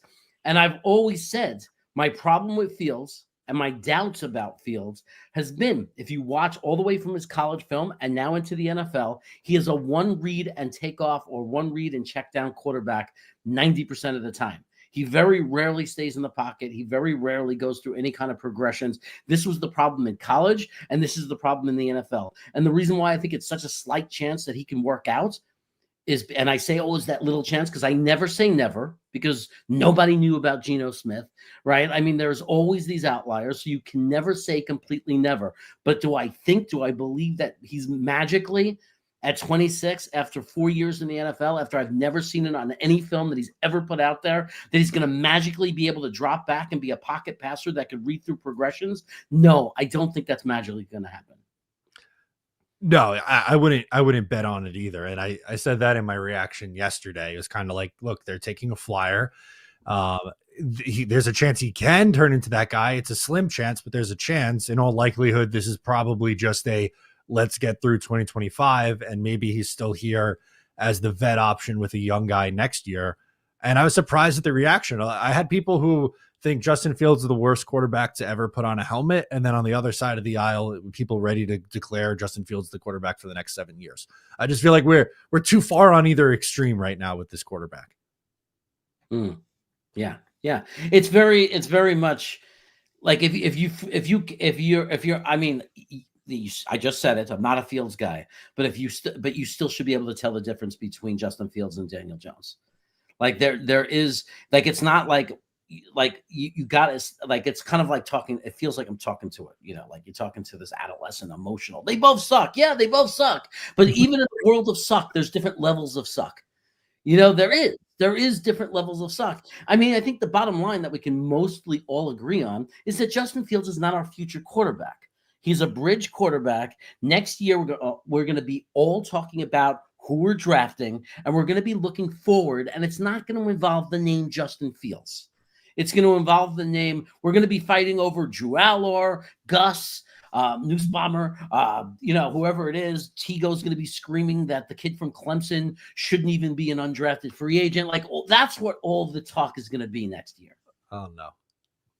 I like Jeremy fired up. So I've seen a lot of comments from iTuber. I'm finally going to toss one up because I want to get you going again. Roger's going to tear up the effing league, and you idiots don't even care. LMAO. He's been riding on Aaron Rodgers, you know what, for the last 45 minutes in the chat. So finally, I figured we'd feed the troll. But what do we think? Feed the troll. More power to him if he does. It would be the only way Rodgers is going to tear up the league is if it really was he was coming back from an Achilles. But like and that was the problem last year, and he's going to be healthier. It's really hard to look at the past 2 years, like 3 years, because don't forget his last year at Green Bay was a steep decline from the years before it. Like he took a giant, the graph turned down. And then he got hurt, so we don't know. And then it kept going down. So for the last 3 years, it hasn't been the Aaron Rodgers that the name makes you think Aaron Rodgers. I understand we have an incredibly low bar, and the Jets have a history of incredibly bad quarterback play. But that doesn't change the reality that, yeah, we have a low bar. What is he really in the league? Look, if he gets healthy, or if he's in I don't know if it's the system. I don't know what you want to say, better coaching, and he's healthier. And you want to make an argument that he could come out and have a big year.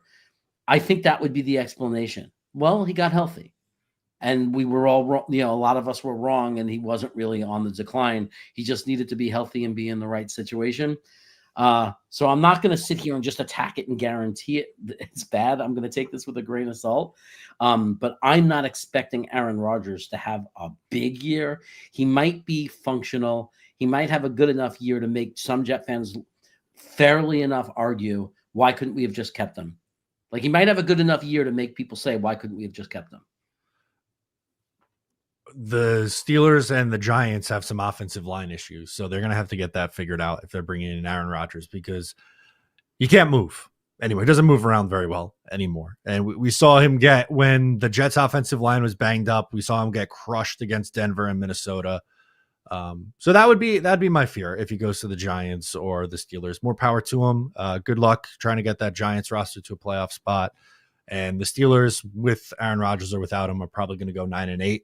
And get bounced by Buffalo in the wild card round of the playoffs like every other year. So I'm not really overly concerned with it, to be honest with you.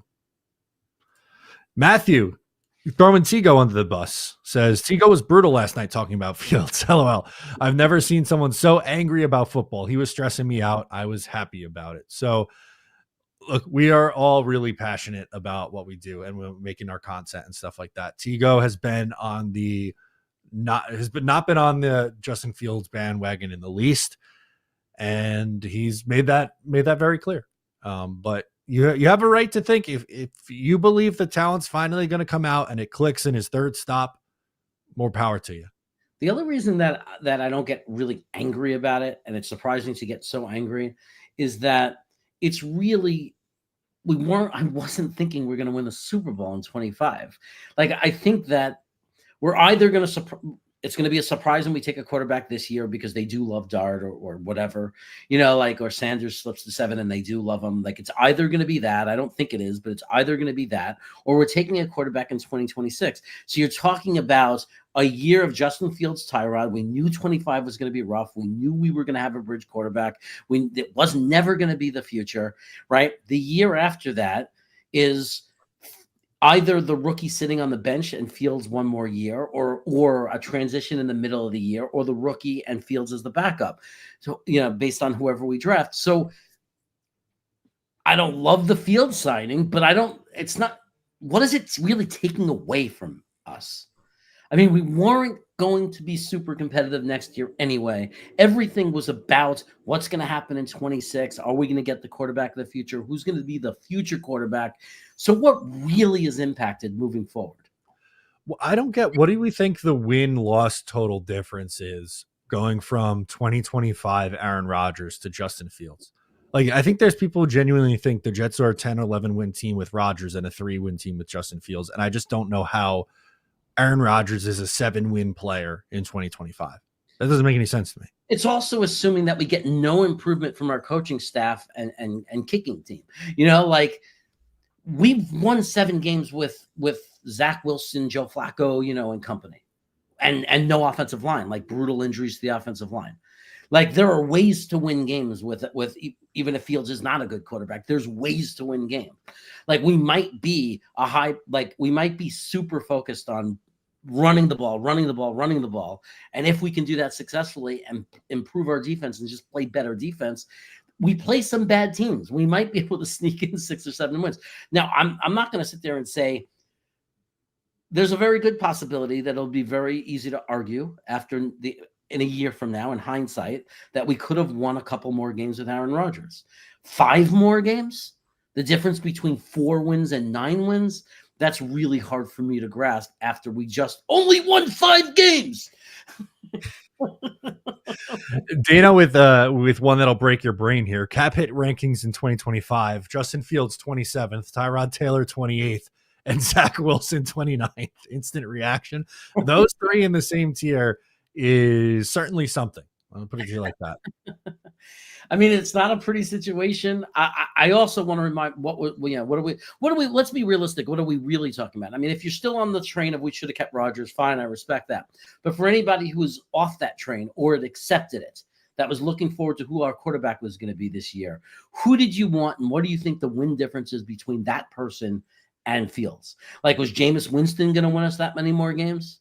Like, who was it that you wanted that was going to be so different, that was going to make you feel so good about 25? I can't argue about the people who wanted to stay with Rodgers. I understand that take. You know what I mean? I respect that take. Fine. I get it. You wanted to stay with Rodgers.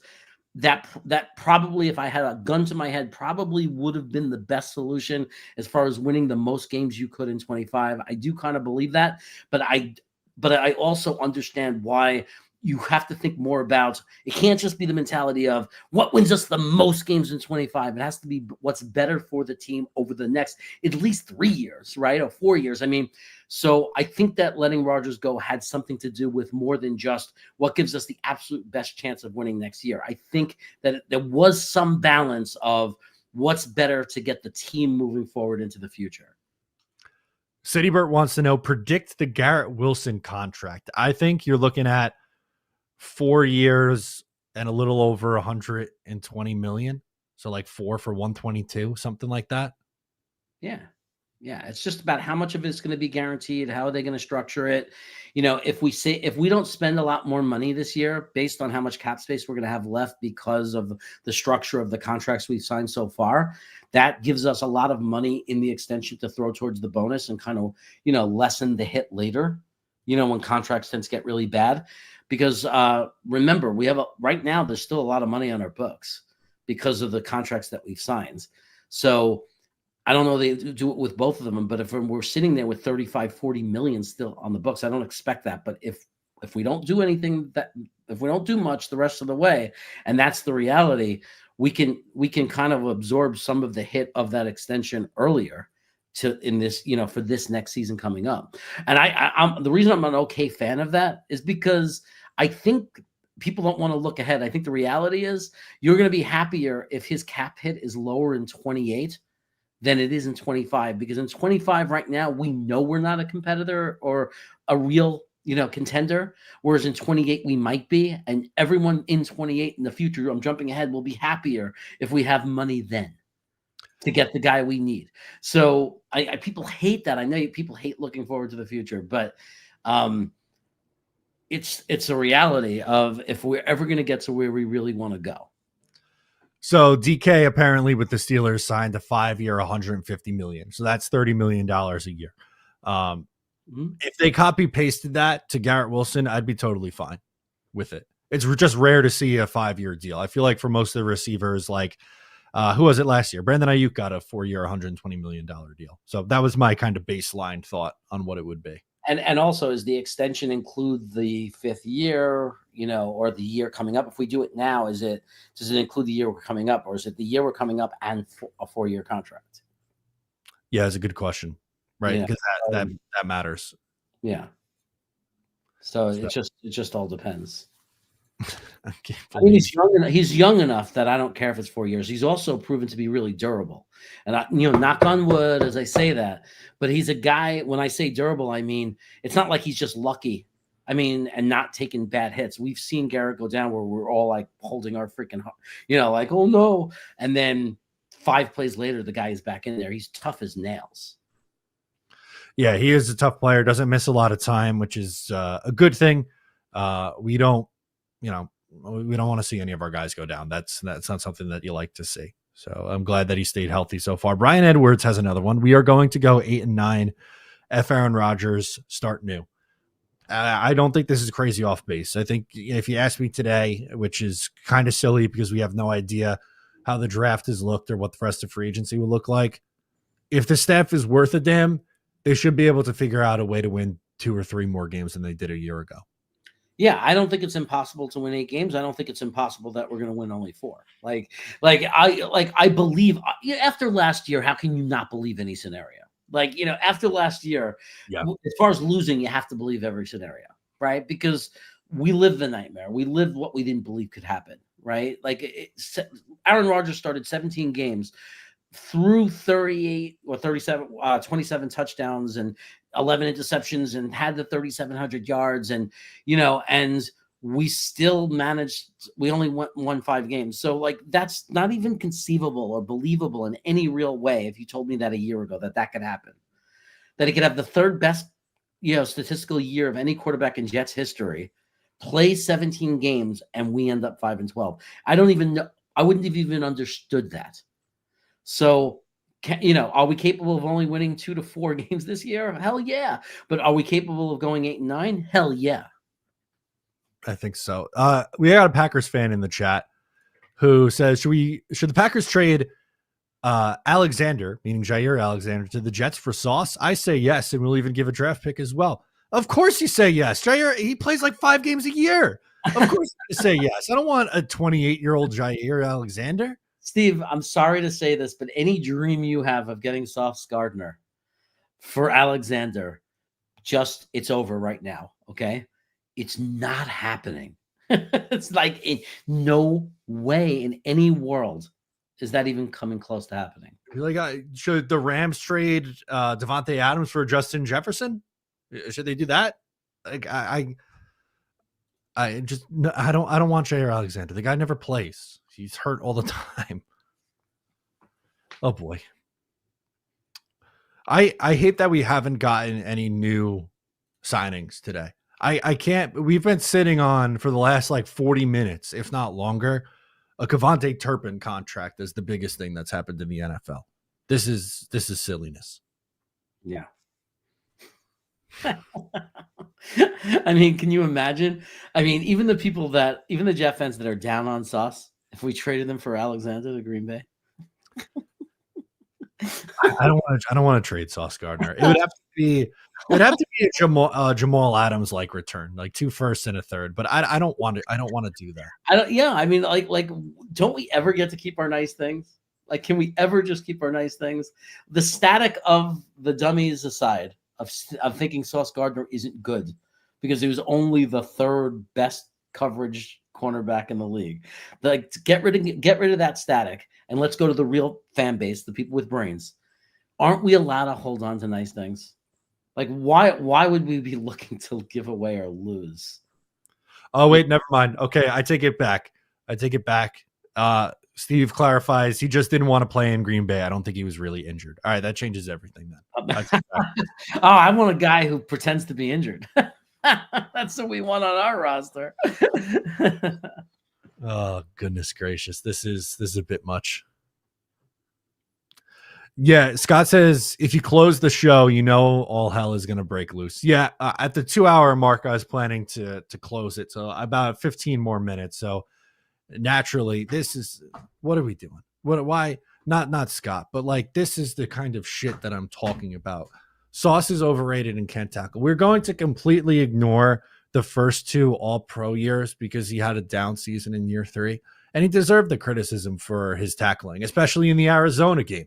I got on Sauce Gardner for that. He tweeted at me. He was mad at me this year because I called him out for his tackling. But even still, I don't want to trade Sauce Gardner. He wasn't overrated his first 2 seasons. He had an off year. We all agree that it was his worst season. I don't think he's overrated anymore because I think the way everybody's talking about him shows he's not overrated anymore.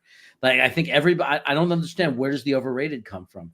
No one is sitting there. I'm saying third best coverage guy. I didn't mention the tackling. I'm not talking about overall. He's the third best cornerback. I'm saying he was the third best coverage guy because he was an off year last year. So it's not overrating. We're acknowledging what he is. Like he's a guy who had an off year that we believe can be much improved with Aaron Glenn as his head coach. And he's a guy who, even on his off year, was still the third best coverage guy. So he's still a really good CB1 as far as coverage. Does he need to improve his tackling? Do we have some complaints about him? Yes. Does that make him a bad player that you don't want? Give me a break. Tuber, I think, forgot to take his medicine today. Sauce Gardner can have an off year, but not Rodgers. I don't understand that. Like, I don't even think Rodgers had an off year. I'm not even saying he had an off year, really. He's a 42 years old. He had the year of a 42-year-old. It was our third best statistical year from a quarterback ever in our history. No one's saying that Aaron Rodgers had an off year. We're saying that he has declines. He is not the same guy he was. And I don't even think how the biggest Aaron Rodgers fan or supporter could deny that. Are you saying he's the same quarterback he was in his prime or anything close to what he was in 2020 and 2021? He's not. Oh my fucking! And I'm not even talking about statistics. If you watch the way he moves and throws, it's not the same guy. Sauce Gardner might be underrated now because this is like we've gone so far to the other extreme. Yeah. We might have gone full almost 360, and now Sauce is underrated because this is absurd. It might be absolutely absurd. We got another call on the line. Let's go out to Jersey Joe Jettas is calling in. Jersey Joe, are you there? Unmute yourself. Hey, can you hear me? Yeah, you're coming through now. What's going on? Oh, and he dropped. Oh, wait, no. All right, let's give it another call. You guys getting me? Yeah, now we got you coming through. I'm sorry, I'm driving. I can't stand the Sauce slander, man. Like, and then you got all these guys in the chat. They're like, "Oh yeah, trade Sauce. Who are you going to trade? Like, who wants him? Great, probably everybody. But what are you going to get for him? And then when you get your capital, your draft capital, I want to ask you this: who are you going to get with him? Because no prospect is ever a guaranteed surefire. Yeah, this player is going to translate to the NFL and be great. We hit on Sauce, and he has one bad year that even statistically, if you look at his stats, he wasn't even. I still think he was a top 5 corner. Maybe he was 5. You could argue maybe top 10 in the league, but because he wasn't locked down, Darrelle Revis Jr., all these people want to trade him away. I can't stand that, man. It's like anything good the Jets have, we're like, oh well, trade him away. And anything bad we have, we idolize. Like, you know what? Yeah, I loved Rodgers. He had a very down year. And I was actually on board with keeping Raj because I think he was our best option to win now. And I think this team is just, I don't know.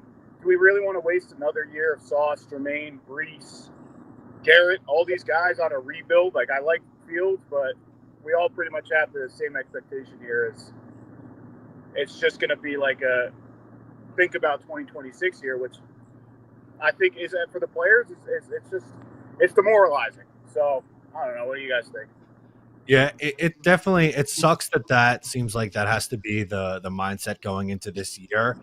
But if they did keep Aaron Rodgers, would this be Aaron Rodgers' team or Aaron Glenn's team? And I think Glenn kind of wanted to take everything over and just be like, we're going to culture reset and start building towards sustainable success. Rodgers would be maybe okay for you for one more year, but then you're in the same boat anyway with the massive cap hit in 26. To get it over 1 year earlier. Yeah, I agree with you about like why it sucks, like wasting another year of having these young core players. I think that's why I was so depressed last year when it all fell apart, knowing that we didn't only lose last year, but I kind of knew that this year was going to be kind of difficult as well. So it sucks. Right. We're wasting these years where we finally have these great players that, and my 40 years as a fan, we haven't very often had young players of this caliber. I appreciate it. One last thing I want to ask you guys, Sure. and then I'll out. Are you guys leaning to? I know that there's a lot of Warren guys out there, but would you guys be okay with them just getting that offensive tackle? And I know it's 2 years in a row of offensive line, but as I've been thinking the last couple of days, I'm like, I think that's probably their better move is, maybe pass on Warren if he's there. I mean, if he's there and you love him, take him. But I think solidifying the line with Moses going to the Patriots, which stinks, by the way, but whatever. I think that you get that line solidified, get him, just replace him now. I think we should use that 7th pick on a lineman. But thanks, guys. No problem. Thank you, Jersey Joe. Appreciate it. I think Membo is in play for the Jets at pick 7. I would rather take Tyler Warren or Tet McMillan, but I do think we have to talk about Membo as a legit option for them. Yeah, I mean, if they take him, I'm not gonna I'm not gonna throw a chair through a window. But if they take Will Campbell, I will. If they take Will Campbell, I'm throwing a chair through a window. If they take Membo, whatever. I personally think and I know you believe this as well. Even if it was the 2nd round and we reach for him, I think the value is so much better if you're gonna take a right tackle. You don't want to risk waiting to 73 that the guy you like is going to be gone. If you like the value of taking like an Ozzie in the 2nd round or Josh Connerly or Ivan, I'm forgetting his name. There's like Arnstaff there's like 3 guys that you could take in the 2nd round that I think would be so much better than taking a tackle in the 1st round, like as value wise, because I think there are 3 possible guys.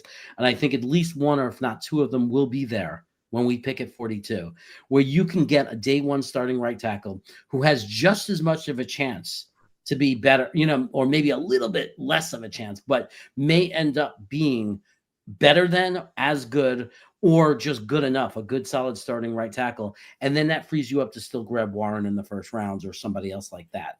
So I just think the value is just much stronger by waiting to the 2nd round for a right tackle.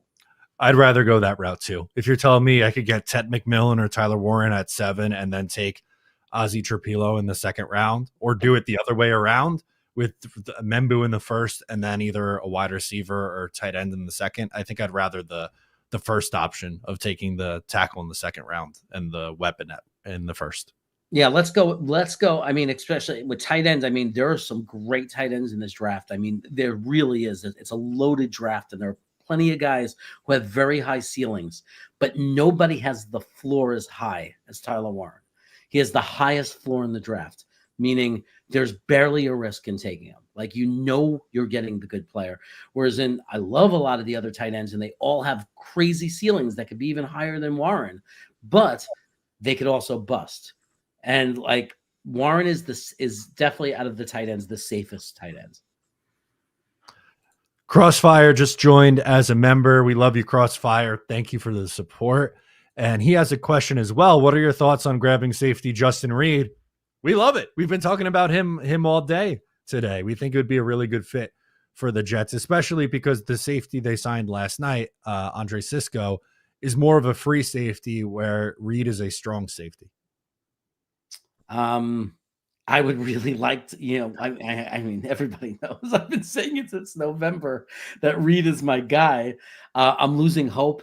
I think the signing of Cisco and the retaining of Adams, I'm afraid, although what you said just made sense. Adams could just be the backup, and there's plenty of room for a safety room, a starting safety combo of Reed and Cisco. So there's still plenty of justification and plenty of reason to believe that Justin Reed still would be a great signing for us. And nothing we did takes away from that. It's just that the slowness of it, the lack of urgency, I'm beginning to worry and think that it's not going to happen. But also there's a part of me that's thinking, oh my God, the guy I love most is the guy that's still left. Let's do it, baby. He's there. Muji is ironing out the details as we speak. Right? That's the mindset I want to go in with. I don't want to go in with this defeatist mindset. Exactly. I mean, think about it, man, because you even said, we all had different preferences and who are, like, if we rank the free agent safeties, but none of us were down on the others. Like we all agreed. Like if we signed one of yours, I was happy. If they signed Reed, you were going to be happy. Like I think like we were all in agreement that any of these safeties were going to make us happy. One more time for old time's sake here. Jets should have drafted Brock Bowers last year. Want to go down that rabbit hole again for old time's sake, Jeremy? Yeah, then we wouldn't have a left tackle or a right tackle. That would be really great. I love how these narratives just never die. It's just going to be 2040 and we'll still talk about it. If we take Tyler Warren, or if we take what's it, Lovebridge, or Terrence Ferguson, Lovebridge, Bridge Love, or what? But if we take that, if we Fannin, Ferguson, Mason Taylor, and if we end up with a good tight end, all these guys could end up being really good. Arroyo from Miami, all these guys might end up being really good tight ends. It's really loaded. If you give me a combination of that and Olu, that could still be better than no tackle at all and Bowers. We have another call. We're going to get to it in a second, but I just wanted to pull this up because this is the state of NFL free agency right now. You ready for this, Jeremy? Yeah. We have Adam Schefter tweeting out at 2:42 p.m. 1 year ago today, Saquon Barkley signed with the Philadelphia Eagles. We're doing 1 year ago right now because there's zero going on in the NFL. But also look at the cost. Compared to the cost of players this year, he's got one of the most impactful NFL players for a team, who made the biggest impact in the NFL, and they got him for like 12 and a half a year. All right, let's go out to the phone lines. Connor Long, how are you, sir? There we go. Jeremy, Matt, how you guys doing? What's up? I am doing good. Shouldn't you be in school right now, Connor? Parent-teacher conference. Day There off. we go. And then this is the best. And then tomorrow I have the PSAT. So it's the practice SAT. I get out at 11:30. Boom, right into content. That's the plan tomorrow. That is tremendous. I remember PSAT day like it was yesterday. It goes quick. Okay. Yes. Anyways, a very, very slow day in free agency today. Disappointing for me. I was expecting a few moves today. I was thinking like a Tim Patrick, Levi Onwuzurike signing, but here's the thing. A lot of people have been disappointed that the Jets haven't made a big splash yet. Well, I don't think that move is coming.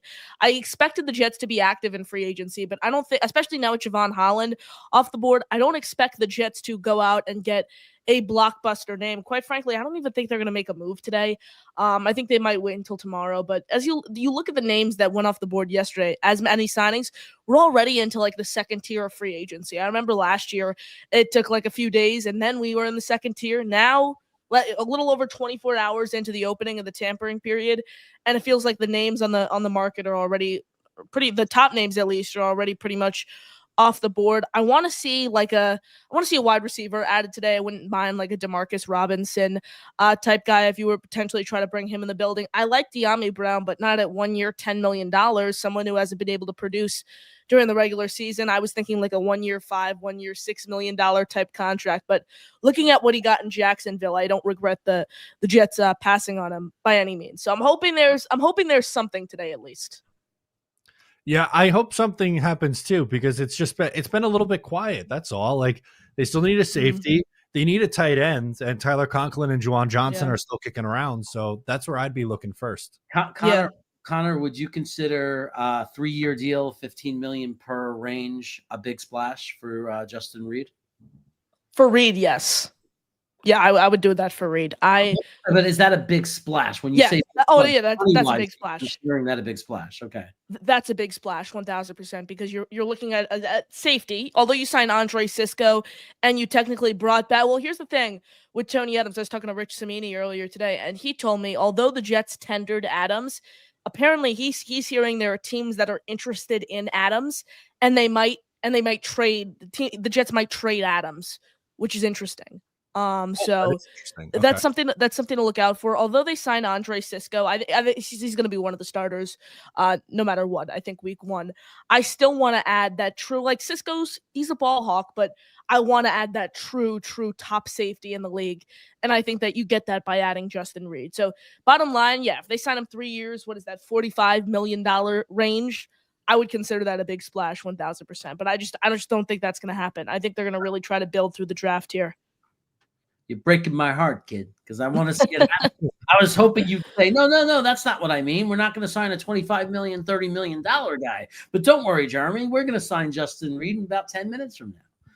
I just think it's going to be lower. I think there are going to be a few, maybe like Tim Patrick, I said today, 1 year, $4 million, something like that. There's not going to be anything quite exciting today. I'd say that. I think the most exciting you can get really is like signing Brendan Eccles, 2 years, $8 million. That's probably the most exciting move you could get at this point in free agency for the Jets. So overall, slow free agency. Still a name I'd look out for. I don't know. I don't think he was signed yet.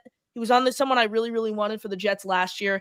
Played in Detroit this past season, was great. Kevin Zeitler. I would be really, really interested in him as a guard. He's 30. He's going to be just turned 35 years old the other day. However, he's still a top guard in this league, like he showed the last season. So, I mean, you could sign him, play him guard, potentially swing AVT out to tackle. Then you have your whole offensive line solidified there. After that, obviously they don't have a right tackle that Morgan Moses signed with the Pats. So I'd be interested in doing that. Like if push comes to shove, I don't want to shove. I don't want to push AVT out to guard, but I would be open to it in the right scenario. And I think the right scenario would be bringing in someone like Zeitler to take his spot at guard, and then you pretty much just push him out to right tackle. But I like that versatility that he brings overall. And then you draft a Miles Frazier to step in 26 at the guard position for Zeitler. Now we're thinking. Yeah, for sure. I like it. I don't want to tackle in the first round though. Like I don't look at any of the tackles. I don't think they're first. Where did the Armand Membu hype come from, Jeremy and Matt? Because it was Campbell and Banks, and then he looks good in his underwear, and boom, he runs a good 40. Boom. Apparently played tennis in high school. Did you guys know that? No, I didn't. This is great. This is fantastic. I love the lessons we're learning from Connor, while we got you here, can I just want to promise, okay? Yeah. Fast forward 10 years in the future, when you're bigger than Rich Eisen, are you gonna remember me? Are you still gonna bring? I'm gonna remember all the Jets content creators. I appreciate all you guys. You guys are the best. I'm gonna remember all you guys. I appreciate it as always. We're all living out our dream here, covering the Jets. How about Dano says he wants to know, are you going to play high school football? I don't play. I would be awful at football, Dano. I know the schematics from afar. I've never logged a snap of Pop Warner or whatever it is football in my entire life. Did you guys play football? Not well, but okay. What position you play? Wide receiver. Okay. Oh, you weren't a tight end? No, if you believe it, I was much thinner back in the day. Once you hit your mid-20s, you start putting on weight. So now I'd probably be a tight end, but back in the day, I was a string bean. I played baseball. Okay, yeah, I play baseball too. That's my sport. I play baseball, basketball, and like a little golf, but that's pretty much it. I'm not a football player by any means. I would get crushed. So before we let you go, Connor, can I tell you mentioned your PSAT tomorrow. Can I tell you a great story about me taking my SATs for the fire away, Matt? So you're obviously a Mets fan, so you will you won't remember this, but you'll know what I'll be talking about in a second. So the day before my SAT, I'm like, it's a Friday. I'm like, all right, I got to stay in. I got to study. Moral of the story, I didn't study, and the reason why is because that was the day Johan Santana pitches no-hitter for them. Wow, so you were up all night watching. Was it worth it? 100%. My life came out fine. Maybe I didn't do as well on the SAT the next day, but I watched the no-hitter.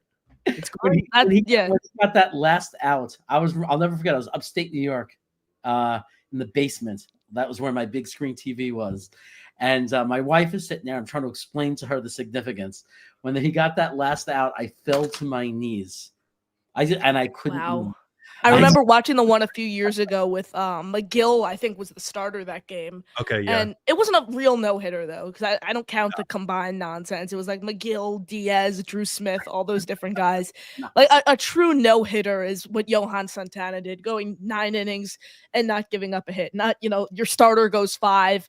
You get 3 relievers, each give you an inning, and then you bring in your closer. That's not a true no-hitter, but at least I can say there's a lot of things I can say I haven't been alive for. A cough, the Jets making the playoffs, but at least I could say I was alive to see a Mets no-hitter. There you go. So I figured as a Mets fan, you'd appreciate that. I love it. with Yeah. the PSAT coming I'm up. not even supposed to study for this, by the way. I was told that since it's a PSAT, like you're not supposed to study or something. You're supposed to just go into it, and like apparently it doesn't even count for anything. So No. I don't know. It's confusing. I'm signed up though, and I will be taking it tomorrow morning. So I appreciate the advice, and I appreciate you guys taking my call as always. All right, I'll talk to you later, Connor. Have a good rest of your day. You too. Peace. You're the best, kid. Absolutely love it. That was phenomenal. Absolutely brilliant kid. We got a few more super chats before we close out because nothing is going on, but let's go with the chat. Josh wants to know, does Jordan Travis benefit from learning behind Fields, or do the Jets still draft a quarterback in the late round, McCord, or do they wait until 2026? We talked about it yesterday. I don't think it's a lock that Jordan Travis is on the roster this year. Definitely not. I think if we make any move for a quarterback in any capacity in this draft, he's pretty much gone. Because if they take a guy like a Will Howard or Kevin Rourke or whoever it is, any of those guys, if that was the case, who are they going to keep? Their guy that they drafted, or a guy that they didn't draft who hasn't played in 2 years, who's coming back from a severe injury? And I'm not saying anything bad about the kid. I'm just saying, who do you think that they're going to keep in that scenario? And then if they take a guy if they ended up with Dart, or Sanders, if we're blindsided, not everybody would be blindsided, but if that happened, then that we're not keeping him. That is pretty much factual, unless he survives on the practice squad, which he won't. Yeah. I don't think he's going to be on the practice squad. I don't know what they end up doing with him, but I just hate how the agent handled the whole injury thing and trying to blame it on the Jets. I think that was kind of ridiculous, honestly. All right, we got another call. We're going to go out to our guy Hep. Calling in. Hep, how's it going, friend? Hey guys, I have a couple of things. One is a quick Met story. I got to see Willie Mays play as a Met at Shea Stadium. There you go. And I was within 10 feet of him, and it was he seemed so old, he seemed so old. But in reality, he wasn't that old. But to me at the time, I was like, oh my God, it's an old man on the field. Another one, I was in the hospital for a little while, and Buddy Harrelson had come making a visit on the round on the floor. So I got to see Buddy Harrelson play. I got his autograph as a kid on a baseball. Yeah, it was pretty cool. Now, as far as the Jets is concerned, I really like Warren. I think it makes sense because we need a playmaker. We need someone to catch the ball, and we also need a blocker because we're going to be a run-heavy team this year. Yep. So I think also our guy, who's the quarterback we got? Fields. Fields, yeah, he's not a really deep thrower. He doesn't really stretch the field. So you'd really need someone underneath like that. So I'm thinking between the guy we got last year was Corley. Yep. Between him and if we get Warren and then Brees and then we have G-Dub, I mean those are a lot of nice little weapons there, right? We just need one more wideout. Yeah, I think if you draft Warren, it helps because he's going to be great as a run blocker, and that's just another weapon for you to use in the passing game and in the red zone. I still feel like they're going to need another wide receiver. Yeah. I don't know if this is the year where you're going to find that guy in the free agency. Yeah. Exactly. I wouldn't force it. I mean, take what's given to you. You don't. And it seems like Warren is the guy this year. Like you said last year, we couldn't take Bowers. I mean, we'd be naked this year. We'd have nobody on the line, right? I mean, we'd be really, really epic. We'd have to pay what did Moses get for? Yeah, $24 million. $24 million. Jesus Christmas! Is he going to make it through the season? I don't know. No, he'll make it, but he'll limp there. He'll limp to the finish line. That's usually how it goes for him. Unfortunately, at this point in his career, too, he's 34, 35 now. So. Yeah. I love him. I understand. Let him get the bag. What are you gonna do? So, Jeremy, are we doing the Cyclone this year or what? Are we doing the what? The Cyclone? Oh man, we got to wait and see. We got to see what the dates are and everything. But I hope so. We didn't get to do it for a while now. Yeah, I know. We got screwed the last couple of years. Yeah, they closed. We were going to do it last year, and then it was they closed the Cyclone for maintenance or something. It was something like that, something odd. And one year it was a later game, and it had closed that week or something like that. But the first time we did, it was really good. It was a lot of fun. This year, if we do it, we'll have to take a picture. And then we'll put our names on each one, like it'll be like, is. Yeah, it'll be a throwback. Like, oh my God, remember this year? Holy cow! We'll be old men by then. I'll be in the ground. You guys will be old men. Well, I'll definitely be there if we do the Cyclone again, though. I promise. Well, pour one out for me if we didn't make it by then. All right. Sounds good. Thanks for calling in, Hep. See ya. That's great. The Cyclone was fun, man. I love that. Each one of these. Yeah. It was so much fun. And then going to LMB afterwards was just for me, just my childhood, going to LMB and getting all the stuff. I grew up going to that place, so it was nice. I don't see a comment with Groves, but I appreciate the super chat. Look at this. We get to, we get to its quiet time. I said we were going to start rapping, and then we get the phone lines blowing up. So I figure we stay on and we'll talk to some people here. Let's. All right. I got a good 18 more minutes. So okay, yeah. So hang as long as you can. If you got to jump out, you got to jump out.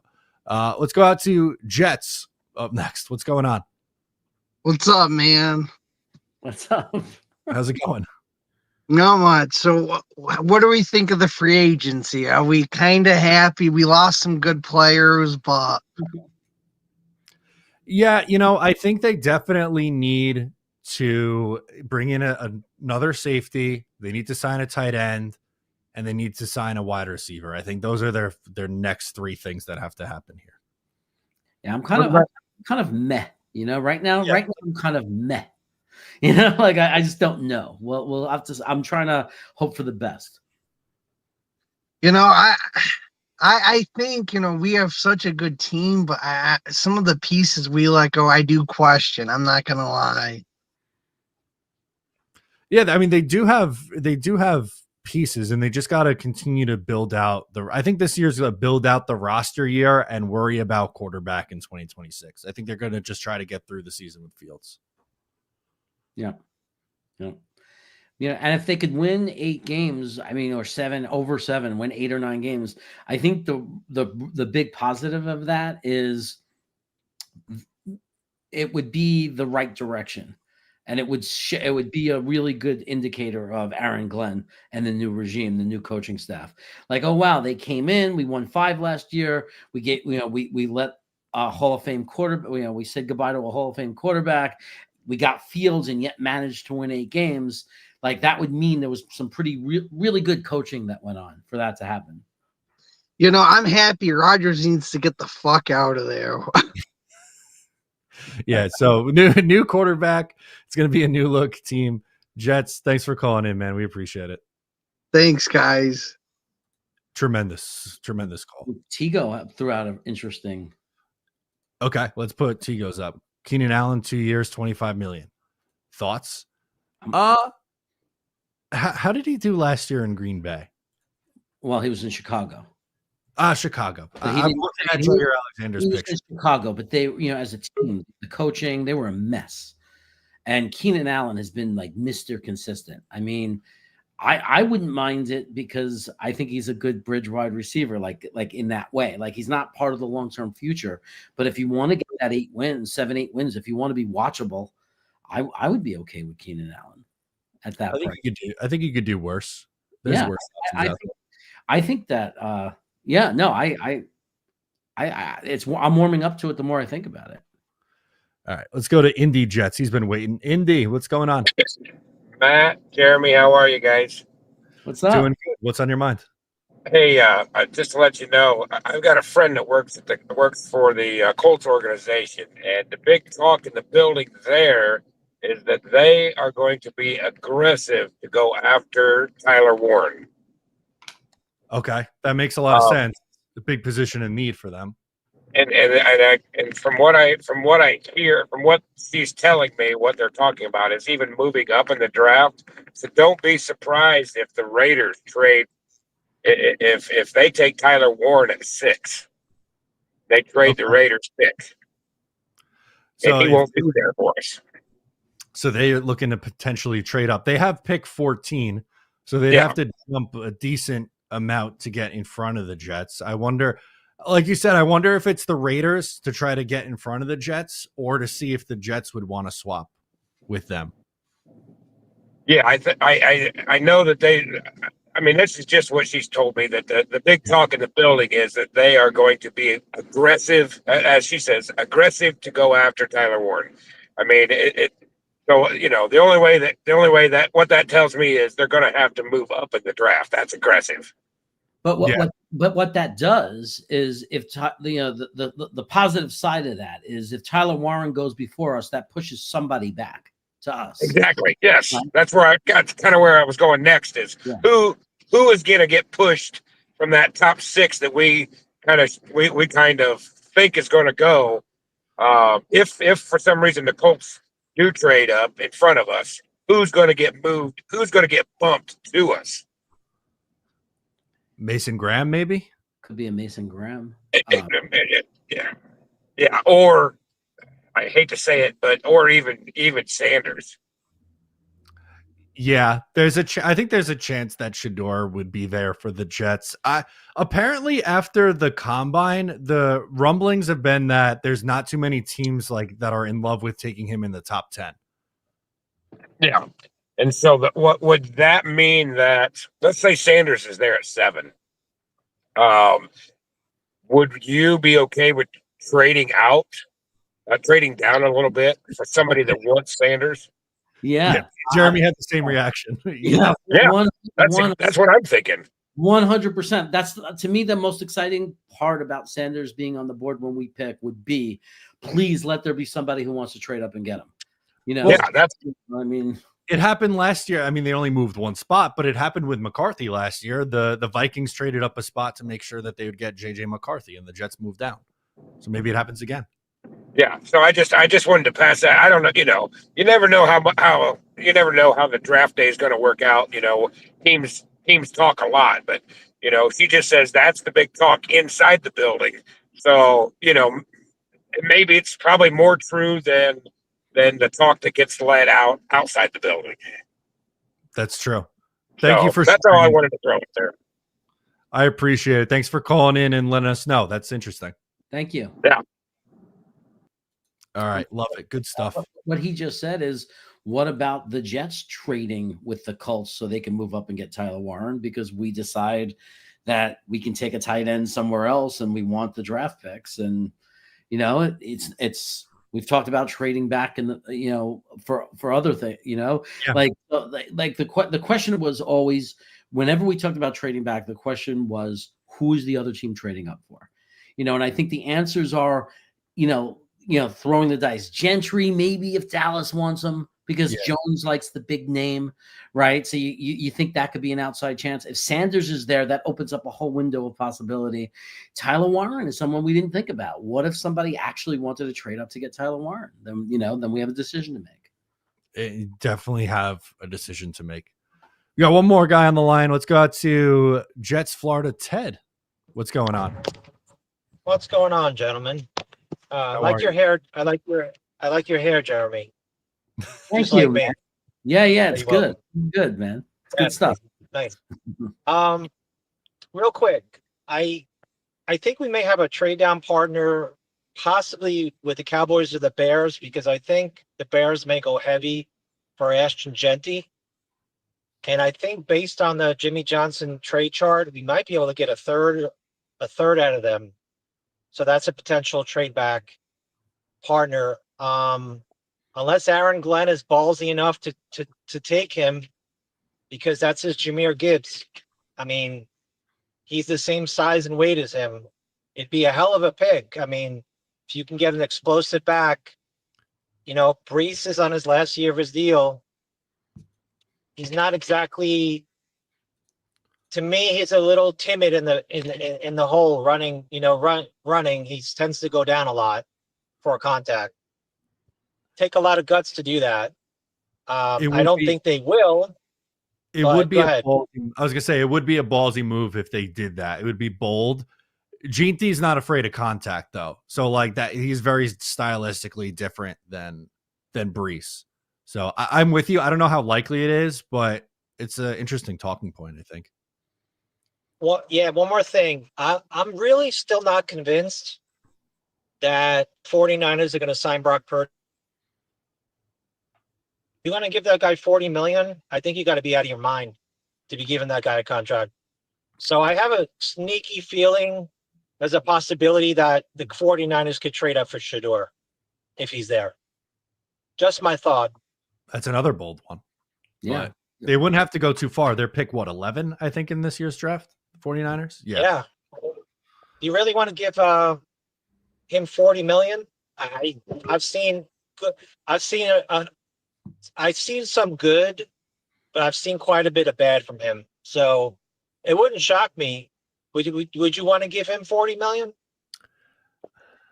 Brock Purdy? It's hard. It's really hard to. 40 million is actually, and I understand your point. The point is, do you want to give him a big contract? Because 40 million doesn't feel so big anymore, though. You know, the thing, like in today's NFL, you don't have to be a star quarterback. You could be an average quarterback, and 40 million kind of feels like that's what the cost is going to be. But I understand your point. Is Brock Purdy like the big court? Is that way you want to throw the huge contract? I gotcha. So I say if we could break down. Sorry, Matt. I say if we could slide down and maybe get, maybe we get the tight end from Michigan. That'd be a way to go. I'd even take Emeka Ibuka if we can get down, to the teen range. That's the way to get more explosive when you have Garrett and him, running routes. Might as well go full bore Ohio State at this point. The Ohio State Jets. There we go. I love it. Thank you, guys. I know you got to go. All right. Love it. Good stuff. Jeremy, I know I said that was going to be the last one. I know. There's no way you're not. You got to go. From one legend to another, the great Jake Eisman joins the show. Hey, first time, long time, guys. Thanks for having me. What's going on? How's it going? I've been locked in, man. I was walking around the city. It's a beautiful day in New York, and you guys were my company on my walk. I walked through Central Park. I got O'Leary and Jets chaos in my ear, breaking down the Jets basically doing nothing since yesterday. Nothing's changed. Where are the signings? The big we got a big one from Diana Rossini. So let me hit the sounder. Breaking news. Patrick Ricard, fullback, is back on a 1-year fully guaranteed contract. That's the big news that we've got since the Cowboys signed their kick returner. That's the kind of day that we're having. Electric. It's like we're standing there with an empty plate in front of a big all-you-can-eat buffet, but we're just not putting any food on our plate. Oh, what positions are you looking for, Jake, or any guys in particular? They need receiver help, defensive tackle.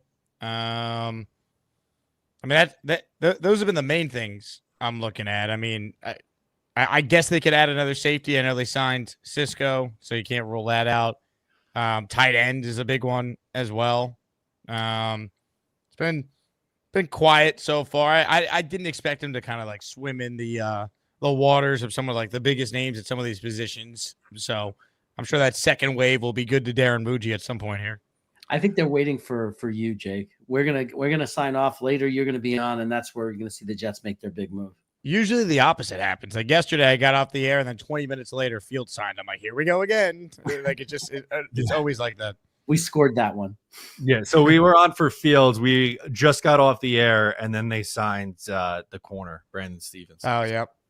So that's what happened. What do you make of that signing? I feel like it's a very polarizing one. If Joe Douglas made that signing, we all would be pissed. But because Darren Muji and Aaron Glenn are new, they're going to get the benefit of the doubt. I think especially Glenn because he is a former corner. But texting with some people that cover the Ravens, they're not exactly saying that the Jets are getting like a steal here. Like it's very much if this guy hits his full potential, it could be a good signing, and if not, it's a complete overpay. Yeah, that's kind of what seems like where it is. Do you buy that he can move to safety? I saw Zach Rosenblatt was tweeting that yesterday. That's a lot of money for a safety. Then it would feel like. Yeah. No, I'm with you on that. That would be a little bit surprising to me, but you never know. I guess they have a plan. My thought was just wait to see how it plays out before we completely kill it. I like the rest of the roster, at least in free agency and the draft. Yeah, 100%. I see Danger Zone as a comment about John Simpson. They need like those type of signings. Like they need the guys that are kind of under the radar, good value that end up blossoming into really good players. So I like the approach as far as the ages of the guys they've signed so far. It doesn't feel like they're getting guys who are past their prime. They're maybe still ascending, but we're putting a lot of faith in this coaching staff to coach them up, and we don't know if they're any good yet. Yep. One more thing before we wrap the show. What's the update? Where do we stand on the Asmaniac madness? Well, you just had a caller on NY Jets Florida, aka Ted the Pot Stirrer. He is in quite the matchup tomorrow, going up against Jay Quest, who pranked the living you-know-what out of Chris McMonagle, the overnight host, on WFAN, asking him about Dixon Hole being an option for the Jets. I mean, you got to see this if you haven't. It's hysterical. So that's a tough one for Ted tomorrow. The afternoon matchup, we're starting the Butter region. So we're going in order by region with the round of 64. So we've done half the bracket opening round, and now we're on the Butter region, which is the number 1 seed, Bobby Midnight, in action today. So we'll see if Bobby could dominate Black Gypsy as a 1 seed. Bobby's going to have his work cut out for him. I know our guy Charles had a tough go of it with him as the number 1, or as a Chiefs fan when I was on with you. Yeah, Chiefs fan won, but it wasn't dominant. So he's probably the most vulnerable 1 seed because since Charles, he won, but it wasn't dominant. But since then, Charles Gorman's been on an all-time run of calls. So I think he's in a good spot. Okay, so that's good. Glad to hear it. When are you going live later today? We'll be live around 4:30 today. All right, so maybe sure there'll be a signing by then. I was going to go live at 4, and now I'm waiting until 4:30 to hope that there might be something at some point. Hopefully something happens for you, but if you're not subscribed to Jake Asman, what are you doing? And make sure to check out his show at 4:30. Jake, thanks for hanging out with us for a little bit. Guys, thanks for having me. Keep up the great work. And the mug of Jets chaos. I mean, just beautiful center screen. This is a great view. I just want to point that out. Gorgeous. The eye surgery. He's a whole new man. Love it. Thank you, guys. Love that. Good stuff. Jeremy, thanks for hanging out with me again for day 2. We'll see if anything happens today. Any final thoughts?